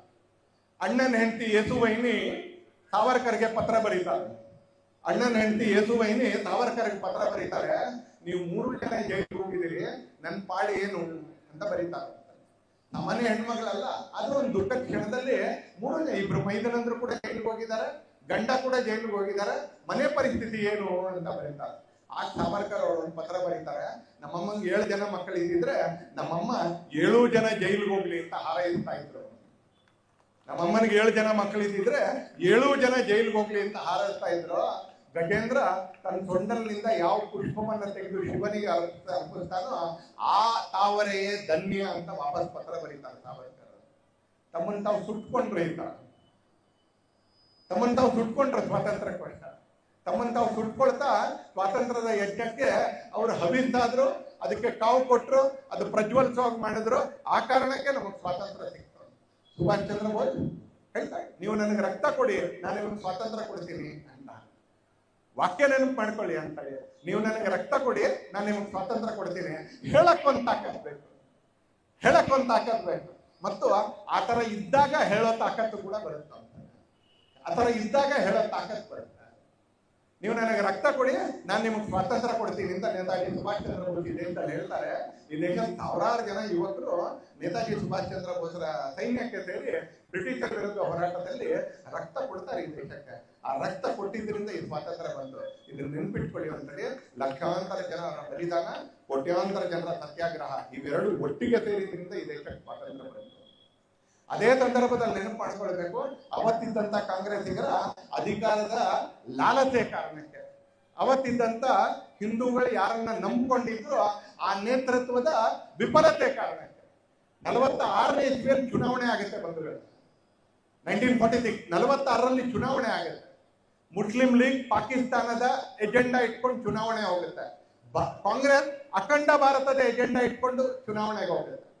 ಮುಸ್ಲಿಂ ಮೆಜಾರಿಟಿ ಇರುವಂತ ರಾಜ್ಯಗಳಲ್ಲಿ ಮುಸ್ಲಿಂ ಲೀಗ್ ಗೆಲ್ಲುತ್ತೆ, ಹಿಂದೂ ಮೆಜಾರಿಟಿ ಇರುವಂತ ರಾಜ್ಯಗಳಲ್ಲಿ ಕಾಂಗ್ರೆಸ್ ಗೆಲ್ಲುತ್ತೆ. 71% ಏರಿಯಾದಲ್ಲಿ ಕಾಂಗ್ರೆಸ್ ಗೆಲ್ಲುತ್ತೆ, 29% ಏರಿಯಾದಲ್ಲಿ ಮುಸ್ಲಿಂ ಲೀಗ್ ಗೆಲ್ಲುತ್ತೆ.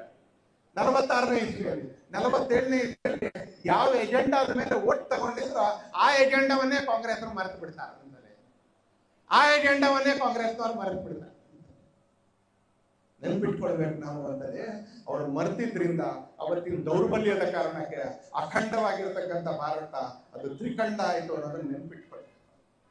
ಇತಿಹಾಸದ ತಪ್ಪುಗಳನ್ನ ಸರಿ ಮಾಡಬೇಕಾಗಿರ್ತಕ್ಕಂಥದ್ದು ಮುಂದಿನ ಪೀಳಿಗೆಯವರ ಬಹುದೊಡ್ಡ ಜವಾಬ್ದಾರಿ. ತಪ್ಪು ಇತಿಹಾಸದಿಂದ ಪಾಠ ಕಲಿಬೇಕು, ಇತಿಹಾಸದಲ್ಲಿ ಆಗಿರ್ತಕ್ಕಂಥ ತಪ್ಪನ್ನು ಸರಿ ಮಾಡಬೇಕಾಗಿರ್ತಕ್ಕಂಥದ್ದು ನಮ್ಮೆಲ್ಲರಿಗೂ ಆಗ್ತಾ ಇದೆ. ಇವತ್ತು ಆಗ್ತಾ ಇದೆ. ನಾನು 9 ವರ್ಷದ ಕೆಳಗೆ ಬುರ್ಹಾನ್ ವಾನಿ ಅಂತಕ್ಕಂಥ ಒಬ್ಬ ಭಯೋತ್ಪಾದಕ ಕಾರ್ಯಕ್ರಮ ಮುಗಿದ ನಂತರ ನೆಟ್ವರ್ಕ್ ಸಿಕ್ಕಿದಾಗ ಒಂದ್ಸಲ ತೆಗೆದು ನೋಡಿ, ಅದನ್ನ ಸೋಷಿಯಲ್ ಮೀಡಿಯಾದಲ್ಲಿ ತೆಗೆದು ನೋಡಿ. 27 ಜನ ಭಯೋತ್ಪಾದಕರ ಜೊತೆ ಆತ ಒಂದು ಸೆಲ್ಫಿ ತೆಗಿತಾನೆ. 27 ಜನ ಭಯೋತ್ಪಾದಕರ ಜೊತೆ ಆತ ಒಂದು ಸೆಲ್ಫಿ ತೆಗಿತಾನೆ. ಇವತ್ತು ನಿಮ್ಮೆಲ್ಲರಿಗೂ ಅಭಿಮಾನದಿಂದ ಹೇಳಲಿಕ್ಕೆ ಅಂತ ಬಯಸ್ತೀನಿ, ಇವತ್ತು ಬುರ್ಹಾನ್ ವಾನಿ ಕೂಡ ಈ ಲೋಕದಲ್ಲಿ ಇಲ್ಲ. ಅದ್ರ ಜೊತೆಗೆ ಅವನ ಜೊತೆ ಅವತ್ತಿನ ಸೆಲ್ಫಿಯಲ್ಲಿ ಇದ್ದಂತ 26 ಜನ ಕೂಡ ಇವತ್ತು ಈ ಲೋಕದಲ್ಲಿ ಇಲ್ಲ. 26 ಜನ ಕೂಡ ಇವತ್ತು ಈ ಲೋಕದಲ್ಲಿ ಇಲ್ಲ. ಇವತ್ತು ಪಾಕಿಸ್ತಾನದಲ್ಲಿ ಮತ್ತು ಜಗತ್ತಿನ ಬೇರೆ ಬೇರೆ ಕಡೆಗಳಲ್ಲಿ ಭಾರತದ ಬಗ್ಗೆ ಕೆಟ್ಟದಾಗಿ ಯೋಚನೆ ಮಾಡುವಂತ, ಭಾರತದಲ್ಲಿ ಭಯೋತ್ಪಾದನೆ ಮಾಡತಕ್ಕಂತ ಅನೇಕ ಜನರು ಭಗವಂತನ ಪಾದ ಸೇರ್ತಾ ಇದ್ದಾರೆ. ಯಾವುದೋ ಸಂಕಲ್ಪದ ಕಾರಣಕ್ಕೆ ಭಗವಂತನ ಪಾದ ಸೇರ್ಪಡ್ತಾ ಇದ್ದಾರೆ. ಇವತ್ತು ಭಾರತದಲ್ಲಿ ನಾನು ಕೆಟ್ಟದ್ ಮಾಡಿ ಎಲ್ಲೋ ಹೋಗಿ ನಾನು ಬದುಕಬಹುದು ಅಂತಕ್ಕಂಥ ಧೈರ್ಯನೇ ಅನೇಕರಿಗೆ ಹೊರಟೋಗ್ಬಿಡ್ತಾ ಇದೆ. ಇವತ್ತು ಕಾಶ್ಮೀರದ ಒಂದು ಸಣ್ಣ ಏರಿಯಾ ಬಿಟ್ರೆ, ಜಮ್ಮುನಲ್ಲೂ ಇಲ್ಲ, ಕಾಶ್ಮೀರದ ಒಂದು ಸಣ್ಣ ಏರಿಯಾದಲ್ಲಿ ಬಿಟ್ರೆ ಇಡೀ ದೇಶದಲ್ಲಿ ನಿಮ್ಗೆ ಬಾಂಬ್ ಸ್ಫೋಟ ಅಂತಕ್ಕಂಥದ್ದು ಒಂದು ನಿನ್ನೆಯ ಕತೆ ಅದಷ್ಟೇ. ನಿನ್ನೆಯ ಕತೆ. ಅಹಮದಾಬಾದ್ನ ಅಕ್ಷರಧಾಮದಲ್ಲಿ ಬಾಂಬ್ ಸ್ಫೋಟ ಆಗಿತ್ತು. ಮಲ್ಲೇಶ್ವರಂನ ಜಗನ್ನಾಥ್ ಭವನದ ಮುಂದೆ ಬಾಂಬ್ ಸ್ಫೋಟ ಆಗಿತ್ತು. ಸಂಜೋತಾ ಎಕ್ಸ್ಪ್ರೆಸ್ ಘಟನೆ ನಡೆದಿತ್ತು. ಜಮ್ಮುನಲ್ಲಿ ಆಂಜನೇಯ ದೇವಸ್ಥಾನದಲ್ಲಿ ಬಾಂಬ್ ಸ್ಫೋಟ ನಡೆದಿತ್ತು. ಇಡೀ ದೇಶದಲ್ಲಿ ಬಾಂಬ್ ಸ್ಫೋಟ ನಡೀತಿತ್ತು. ಇವತ್ತು ಕಾಶ್ಮೀರ ಕಣಿವೆಯ ಒಂದಷ್ಟು ಜಾಗದಲ್ಲಿ ಪಾಕಿಸ್ತಾನದ ಗಡಿಯಿಂದ ಒಂದು 20-30 ಕಿಲೋಮೀಟರ್ ದೂರದವರೆಗೆ ಇವತ್ತೇನಾದ್ರೂ ಘಟನೆ ನಡೆಯುತ್ತೆ ಹೊರತು ಭಾರತದಲ್ಲಿ ಇವತ್ತು ಆ ಥರದ ಘಟನೆ ನಡೆಯೋದೇ ಇಲ್ಲ. ನಾಳೆ ಬೆಳಿಗ್ಗೆ 8 ಗಂಟೆಗೆ ಇತಿಹಾಸದಲ್ಲಿ ಮೊದಲನೇ ಬಾರಿಗೆ 93 ಗ್ರಾಮಗಳಲ್ಲಿ, ಬತ್ತರ್ನ 93 ಗ್ರಾಮಗಳಲ್ಲಿ 52 ವರ್ಷಗಳ ನಂತರ ನಾಳೆ ರಾಷ್ಟ್ರ ಧ್ವಜಾರೋಹಣ ಆಗುತ್ತೆ. ಯಾಕಂದ್ರೆ ನಕ್ಸಲೀಯರ ನಿರ್ಮೂಲನೆ 93 ಗ್ರಾಮಗಳಲ್ಲಿ, 93 ಗ್ರಾಮ ಪಂಚಾಯಿತಿಗಳಲ್ಲಿ, ಬತ್ತರ್ನ 93 ಗ್ರಾಮ ಪಂಚಾಯಿತಿಗಳಲ್ಲಿ 52 ವರ್ಷದ ನಂತರ ನಾಳೆ ಮೊದಲನೇ ಬಾರಿಗೆ ರಾಷ್ಟ್ರ ಧ್ವಜಾರೋಹಣ ಆಗುತ್ತೆ. ಯಾಕಂದ್ರೆ ಇವತ್ತು ನಿಮ್ಮೆಲ್ಲರ ಸಂಕಲ್ಪ ಮಾಡಿರ್ತಕ್ಕಂಥವ್ರು ಇವತ್ತು ಕೆಲವು ಜಾಗದಲ್ಲಿ ಕೂತಿದ್ದಾರೆ. ಅವರು ನಕ್ಸಲೀಯರನ್ನ ನಿರ್ಮೂಲನೆ ಮಾಡಿದ್ದಾರೆ. ಇವತ್ತು ಆ ಜಾಗದಲ್ಲಿ ರಾಷ್ಟ್ರ ಧ್ವಜಾರೋಹಣ ಆಗುತ್ತೆ. ಇವತ್ತು ದೇಶ ಸುರಕ್ಷಿತವಾಗ್ತಾ ಇದೆ. ಇವತ್ತು ಭಾರತಕ್ಕೆ ವಿರೋಧಿಗಳು ಅಸುರಕ್ಷಿತರಾಗ್ತಾ ಇದ್ದಾರೆ. ಭಾರತದ ವಿರೋಧಿಗಳು ಇವತ್ತು ಅಸುರಕ್ಷಿತರಾಗ್ತಾ ಇದ್ದಾರೆ. ಸ್ವಲ್ಪ ಗಮನ ಕೊಟ್ಟು ಓದಿದ್ರೆ ನಮಗೆ ಅನೇಕ ಸಲ ಅಂದಾಜಾಗಲಿಕ್ಕೆ ಇದನ್ನು ಕೂಡ ನಾವು ನೆನಪಿಟ್ಕೊಳ್ಬೇಕು ಅಂತಾನೆ. ಆ ವಿಭಜನೆಯ ಸಂದರ್ಭದಲ್ಲಿ ನಡೆದಂತ ಅನಾಹುತ ಮತ್ತು ಆ ವಿಭಜನೆಯ ಸಂದರ್ಭದಲ್ಲಿ ರಾಷ್ಟ್ರೀಯ ಸ್ವಯಂ ಸೇವಕ ಸಂಘ, ಹಿಂದೂ ಜಾಗರಣ ವೇದಿಕೆಯ ತರದ ಸಾಮಾಜಿಕ ಸಂಸ್ಥೆಗಳು ಆ ಭಾಗದ ಹಿಂದೂಗಳಿಗೆ ಮಾಡಿರ್ತಕ್ಕಂಥ ಸೇವೆಯನ್ನ ನಾವು ನೆನಪು ಮಾಡ್ಕೊಳ್ಬೇಕು. ಇವತ್ತು ಸರ್ಕಾರದ ರಿಜಿಸ್ಟರ್ ಮಾಡ್ಕೊಂಡಿರ್ತಕ್ಕಂಥ ಸಂಸ್ಥೆಗಳ ಆರ್ಥಿಕ ಅವ್ಯವಹಾರದಲ್ಲಿ ಮುಳುಗಿ ಜೈಲನ್ನ ಸೇರ್ತಾ ಇರುವಂತ ಜಾಗಗಳಲ್ಲಿ ಕಳೆದ 100 ವರ್ಷಗಳಲ್ಲಿ ರಿಜಿಸ್ಟ್ರೇ ಮಾಡಿಕೊಳ್ಳದೆ ತನ್ನನ್ನ ಕೋಟ್ಯಾಂತರ ಜನರ ವಿಶ್ವಾಸವನ್ನ ಸಂಪಾದಿಸಿ ದೇಶ ಸೇವೆಯ ಮಾಡ್ತಾ ಇರ್ತಕ್ಕಂಥ ರಾಷ್ಟ್ರೀಯ ಸ್ವಯಂ ಸೇವಕ ಸಂಘ ವಿಭಜನೆಯ ಸಂದರ್ಭದಲ್ಲೂ ಹಿಂದೂಗಳಿಗೆ ಬಂದಿತ್ತು. ಪ್ರಿಯಾಂಕ್ ಖರ್ಗೆ ಅವರೇ, ನಿಮ್ ರಿಜಿಸ್ಟ್ರೇಷನ್ ಜಗತ್ತಿನ ಮಾಪದಂಡ ಅಲ್ಲ. ನೀವು ರಿಜಿಸ್ಟ್ರೇಷನ್ ಮಾಡ್ಕೊಂಡವ್ರು ಅವ್ಯವಹಾರ ಮಾಡ್ತಾ ಇದ್ದಾರೆ. ಆದ್ರೆ ರಾಷ್ಟ್ರೀಯ ಸ್ವಯಂ ಸೇವಕ ಸಂಘ ಇಲ್ಲಿರ್ತಕ್ಕಂಥ ಸಾವಿರಾರು ಜನರ ರೀತಿಯಲ್ಲಿ ಕೋಟ್ಯಾಂತರ ಜನರ ನಂಬಿಕೆಯ ಜೊತೆಗೆ ಇವತ್ತು ಕೆಲಸ ಮಾಡ್ತಾ ಇದೆ. ನಂಬಿಕೆಯ ಜೊತೆಗೆ ಕೆಲಸ ಮಾಡ್ತಾ ಇದೆ. ಯಾವ ರಾಜ್ಯಸಭೆಯ ವಿರೋಧ ಪಕ್ಷದ ನಾಯಕರು ಮಲ್ಲಿಕಾರ್ಜುನ್ ಖರ್ಗೆ ಇಡೀ ಕುಟುಂಬ ಹೈದರಾಬಾದಿನ ರಜಾಕಾರರ ಹಲ್ಲೆಯನ್ನ ಎದುರಿಸಿ ಗುಲ್ಬರ್ಗ ಕಡೆ ಓಡ್ ಬಂತು. ಆ ರಜಾಕಾರರನ್ನ ಎದುರಿಸಿದ್ದು RSS ಅವರೇ. ನಾನು ಗೃಹ ಮಂತ್ರಿಗಳಿಗೆ ಹೇಳ್ತೀನಿ, ನಿಮ್ ಪೊಲೀಸ್ನವರು ಅಲ್ಲ, ನಿಮ್ಮ ವಂಶಸ್ಥರು ಅಲ್ಲ. ಆ ರಜಾಕಾರನ ಎದುರಿಸಿದ್ದು ಇದೇ RSS ಅವರು. ನಿಮ್ ಕುಟುಂಬ ಓಡ್ ಬಂತು ಗುಲ್ಬರ್ಗಕ್ಕೆ. ನೀವು ಇದ್ದ ಗ್ರಾಮದಿಂದ ಕುಟುಂಬ ಓಡ್ ಬಂತು. ನಿಮ್ಮ ಅಪ್ಪ ಹುಟ್ಟು ಬಟ್ಟೆಯಲ್ಲಿ ಓಡ್ಬೇಕಾಗಿ ಬಂತು ಅಂತ ಓಡ್ ಬರ್ಬೇಕಾಗಿ ಬಂತು. ಇವತ್ತು ಸಂಘದ ಬಗ್ಗೆ ಬಿಟ್ಟು ತೋರಿಸ್ತೀರಿ. ಅದೇ ಸಂಘ ರಜಾಕಾರರ ವಿರುದ್ಧ ಹೋರಾಡಿದ್ದು, ಅದೇ ಸಂಘ ವಿಭಜನೆಯಲ್ಲಿ ಹಿಂದೂಗಳಿಗೆ ಧೈರ್ಯಕ್ಕೆ ಅಂತ ನಿಂತ್ಕೊಂಡಿದ್ದು ಅಂತಾರೆ. ಆ ಪೊಲೀಸರು ಸಹಾಯಕ್ಕೆ ಬರಲಿಲ್ಲ, ರಾಜಕೀಯದವರು ಸಹಾಯಕ್ಕೆ ಬರಲಿಲ್ಲ. ಸಣ್ಣ ಹುಡುಗರ RSS ಕಾರ್ಯಕರ್ತರು ತಾವು ಎಲ್ಲೆಲ್ಲಿದೀವೋ ಅಲ್ಲೆಲ್ಲ ಹಿಂದೂಗಳನ್ನ ರಕ್ಷಣೆ ಮಾಡಿದ್ರು. ಹಿಂದೂಗಳನ್ನ ಅತ್ಯಂತ ಜೋಪಾನವಾಗಿ ಎಲ್ಲಿ ಬದುಕ್ಬೋದ ಆ ಜಾಗದಕ್ಕೆ ಕರ್ಕೊಂಡ್ ಬಂದ್ರು ಅಂತಲೇ ಅಂತ. ಅವಾಗ್ಲೂ ಸಂಘ ರಿಜಿಸ್ಟರ್ ಆಗಿರ್ಲಿಲ್ಲ, ಇವಾಗ್ಲೂ ಸಂಘ ರಿಜಿಸ್ಟರ್ ಆಗೋದಿಲ್ಲ. ಯಾಕಂದ್ರೆ ನಿಮ್ ರಿಜಿಸ್ಟ್ರೇಷನ್ ನ ಕಾರಣಕ್ಕೆ ಜಗತ್ತು ನಡೆಯೋದಿಲ್ಲ ಅಂತಾರೆ. ಅದು ಒಂದು ವ್ಯವಸ್ಥೆ ಅಂತಾರೆ. ಇವತ್ತು ಆ ಕೆಲಸವನ್ನು ಸಂಘ ಮಾಡಿರ್ತಕ್ಕಂಥ ಆ ಸಂದರ್ಭದ ಕೆಲಸವನ್ನು ಕೂಡ ನಾವೆಲ್ಲರೂ ಕೂಡ ನೆನಪು ಮಾಡ್ಕೊಳ್ಬೇಕು. ಹಾಗೆ ಇವತ್ತು ನಮ್ಮೊಂದು ಕರ್ತವ್ಯ ಇದೆ ಅಂತಲೇ ಜಗತ್ತಿನಲ್ಲಿ ಎಲ್ಲ ಸಂಸ್ಕೃತಿಗಳು, ಎಲ್ಲ ಸಮಾಜಗಳು ಕೂಡ ಇತಿಹಾಸದಿಂದ ಪಾಠ ಕಲಿತು ಇತಿಹಾಸದಲ್ಲಿ ಆಗಿರ್ತಕ್ಕಂಥ ತಪ್ಪುಗಳನ್ನ ಸರಿ ಮಾಡ್ಕೊಳ್ತಾ ಮುಂದೆ ಹೋಗಿದ್ದಾರೆ. ಇದೆಲ್ಲ ಯಾವತ್ತೋ ಒಂದ್ ದಿವಸ ಆಗ್ಬಿಡ್ತೀವಿ, ಇವತ್ತು ನಾವು ನಮ್ಮ ಕೆಲಸ ಮಾಡ್ಕೊಳ್ತೀವಿ ಇರ್ತಕ್ಕಂಥದ್ದು ಒಂದು ನಿರ್ವೀರ್ಯತನದ ಒಂದು ಕೆಲಸ. ಇತಿಹಾಸದ ಪಾಠ ನಾವೇನೋ ಬೇಕು ಅಂತ ಮಾಡಲ್ಲ, ಮತ್ತೆ ಅಲ್ಲಾಗಿರ್ತಕ್ಕಂಥ ತಪ್ಪನ್ನು ಸರಿ ಮಾಡ್ಕೊಳ್ಳಿಕ್ಕೆ ಬೇಕಾಗಿರ್ತಕ್ಕಂಥ ಒಂದು ಸಾಮೂಹಿಕವಾಗಿರ್ತಕ್ಕಂಥ ಒಂದು ರಾಷ್ಟ್ರೀಯವಾಗಿರ್ತಕ್ಕಂಥ ಸಂಕಲ್ಪ ನಮ್ಮೆಲ್ಲರ ಹೃದಯದಲ್ಲಿ ಮೂಡಬೇಕು. ಆ ಸಂಕಲ್ಪಕ್ಕೋಸ್ಕರ ನಾವೆಲ್ಲರೂ ಕೂಡ ಇವತ್ತಿನ ಸೇರಿದ್ದೀವಿ, ಮಧ್ಯರಾತ್ರಿ ಸೇರಿದ್ದೀವಿ. ಯಾವ ಗಳಿಗೆಯಲ್ಲಿ ಅದು ನಮ್ಮಿಂದ ಹೋಯ್ತೋ ಅದೇ ಗಳಿಗೆಯಲ್ಲಿ ಸ್ವಾತಂತ್ರ್ಯವನ್ನು ಆಚರಿಸಕ್ಕೆ ಹೇಳಿದೀವಿ ನಾವು ಅಂತ. ಇದೇ ಗಳಿಗೆಯಲ್ಲಿ ದೇಶ ನಮ್ಮಿಂದ ತುಂಡಾಗಿತ್ತು ಅಂತ. ಇಷ್ಟು ಅನ್ಯಾಯಕರವಾಗಿರ್ತಕ್ಕಂಥ ರೀತಿಯಲ್ಲಿ ಈ ದೇಶದಲ್ಲಿ ನಾವು ಸ್ವಾತಂತ್ರ್ಯವನ್ನ ಪಡ್ಕೊಂಡು ದೇಶ ವಿಭಜನೆ ಆಯಿತು. ಆ ಕ್ಷಣದಲ್ಲಿ ನಾವು ಸಂಕಲ್ಪಕ್ಕೋಸ್ಕರ ಸೇರ್ತಾ ಇದೀವಿ. ನಾನು ಮತ್ತೆ ಹೇಳ್ತೀನಿ, ಇಲ್ಲ ಅತ್ಯಂತ ವಯಸ್ಸಾಗಿರೋರು ಯಾರಿದ್ದಾರೆ ಅವ್ರ ಕಣ್ಣೆದುರುಗಡೆ ಅಖಂಡ ಭಾರತ ನೋಡ್ತಕ್ಕಂಥ ಸಂಕಲ್ಪ ನಮ್ಮೆಲ್ಲರದಾಗ್ತದೆ. ಯಾರೋ ಬಾಲಕರ ಜೀವನದಲ್ಲ, ಅತ್ಯಂತ ಹಿರಿಯರ ಜೀವನದಲ್ಲಿ ಅಖಂಡ ಭಾರತ ಮತ್ತು ಆ ತರದ ಕ್ಷಣಗಳು ನಮ್ಮೆಲ್ಲರ ಎದುರಿಗೆ ಬರ್ತಾ ಇದೆ. ಇವತ್ತು ಭಾರತ ಸಶಕ್ತವಾಗ್ತಾ ಇದೆ, ಭಾರತ ಸಬಲವಾಗ್ತಾ ಇದೆ. ಭಾರತದ ಬಗ್ಗೆ ಕೆಟ್ಟದಾಗಿ ಯೋಚನೆ ಮಾಡ್ತಾ ಇರ್ತಕ್ಕಂಥವ್ರು ಜಗತ್ತಲ್ಲಿ ಎಲ್ಲಿದ್ರು ಕೂಡ ಅಸುರಕ್ಷಿತರಾಗ್ತಾ ಇದ್ದಾರೆ, ಎಲ್ಲಿದ್ರು ಕೂಡ ಅಸುರಕ್ಷಿತರಾಗ್ತಾ ಇದ್ದಾರೆ ಅಂತ ಒಂದು ಒಳ್ಳೆ ಕ್ಷಣದಲ್ಲಿ. ಆದ್ರೆ ಒಂದು ಸವಾಲಿನ ಕ್ಷಣಗಳಲ್ಲಿ ನಾವೆಲ್ಲರೂ ಕೂಡ ಇವತ್ತಿನ ಈ ಕಾರ್ಯಕ್ರಮದಲ್ಲಿ ನಾವೆಲ್ಲರೂ ಸೇರ್ತಾ ಇದ್ದೀವಿ. ಹಿಂದೂ ಜಾಗರಣ ವೇದಿಕೆಯ ಎಲ್ಲ ಕಾರ್ಯಕರ್ತರಿಗೆ ನಿಮ್ಮೆಲ್ಲರ ಪರವಾಗಿ ನಾನು ಈ ಕಾರ್ಯಕ್ರಮಕ್ಕೂ ಧನ್ಯವಾದ ಹೇಳುತ್ತೀನಿ. ಅದರ ಜೊತೆಗೆ ಆಗಾಗ ಆಳುವ ಅರಸರ ಆಟಾಟೋಪದ ವಿರುದ್ಧ, ಯಾಕಂದ್ರೆ ಇವತ್ತಿಗೂ ಕೂಡ ಅನೇಕ ಆಳುವಂತವರಿಗೆ ರಾಜ ಮುಗಿದೋಗಿದೆ, ಈಗ ಪ್ರಜಾಪ್ರಭುತ್ವ ಬಂದಿದೆ ಅಂತ ನೆನಪೇ ಇರೋದಿಲ್ಲ ಅಂತಾನೆ. ನಾನೇ ದೇವರು, ನಾನು ಹೇಳಿದ್ದೆಲ್ಲ ನಡೆಯುತ್ತೆ ಪ್ರಜಾಪ್ರಭುತ್ವದಲ್ಲಿ ಅನ್ನೋ ತರ ಆಡ್ತಿರ್ತಾರೆ ವಿಧಾನಸೌಧದಲ್ಲಿ ಕೂತು.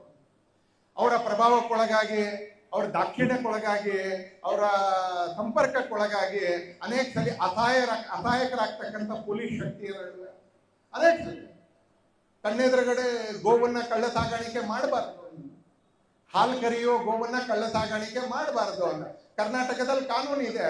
ಅದನ್ನ ಹಿಡಿದ್ರೆ ಪೊಲೀಸ್ನವ್ರು ನಮಗ್ ಕೇಸ್ ಹಾಕ್ತಾರೆ, ಅದನ್ನ ಹಿಡಿದ್ರೆ ಪೊಲೀಸ್ನವ್ರು ನಮ್ಗೆ ಕೇಸ್ ಹಾಕ್ತಾರೆ. ಯಾಕೆ ಅಂತ ಕೇಳಿದ್ರೆ ಅವ್ರಿಗೂ ಗೊತ್ತು, ಅವ್ರ ಹೃದಯದಲ್ಲೂ ಸತ್ಯ ಮತ್ತು ಧರ್ಮ ಇದೆ ಅಂತ.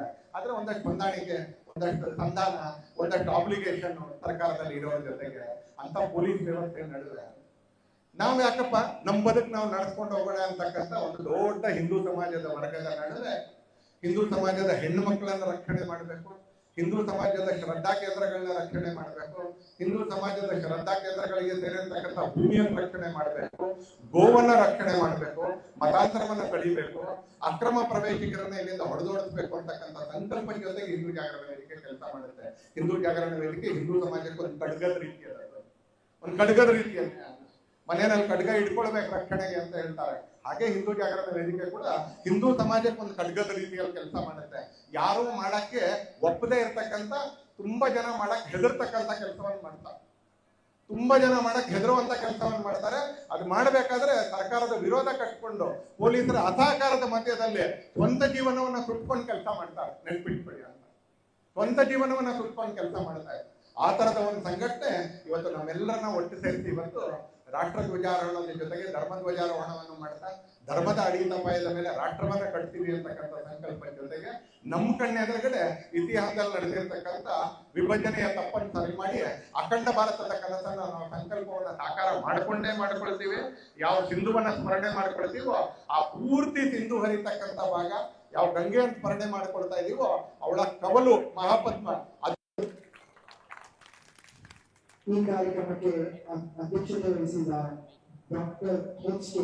ಪುರುಷೋತ್ತಮ ಅವರಿಗೂ ಹಾಗೂ ಮುಖ್ಯ ಅತಿಥಿಗಳಾಗಿರುವಂತಹ ಜಿ.ಎಚ್. ನಾಗರಾಜ ಅವರಿಗೂ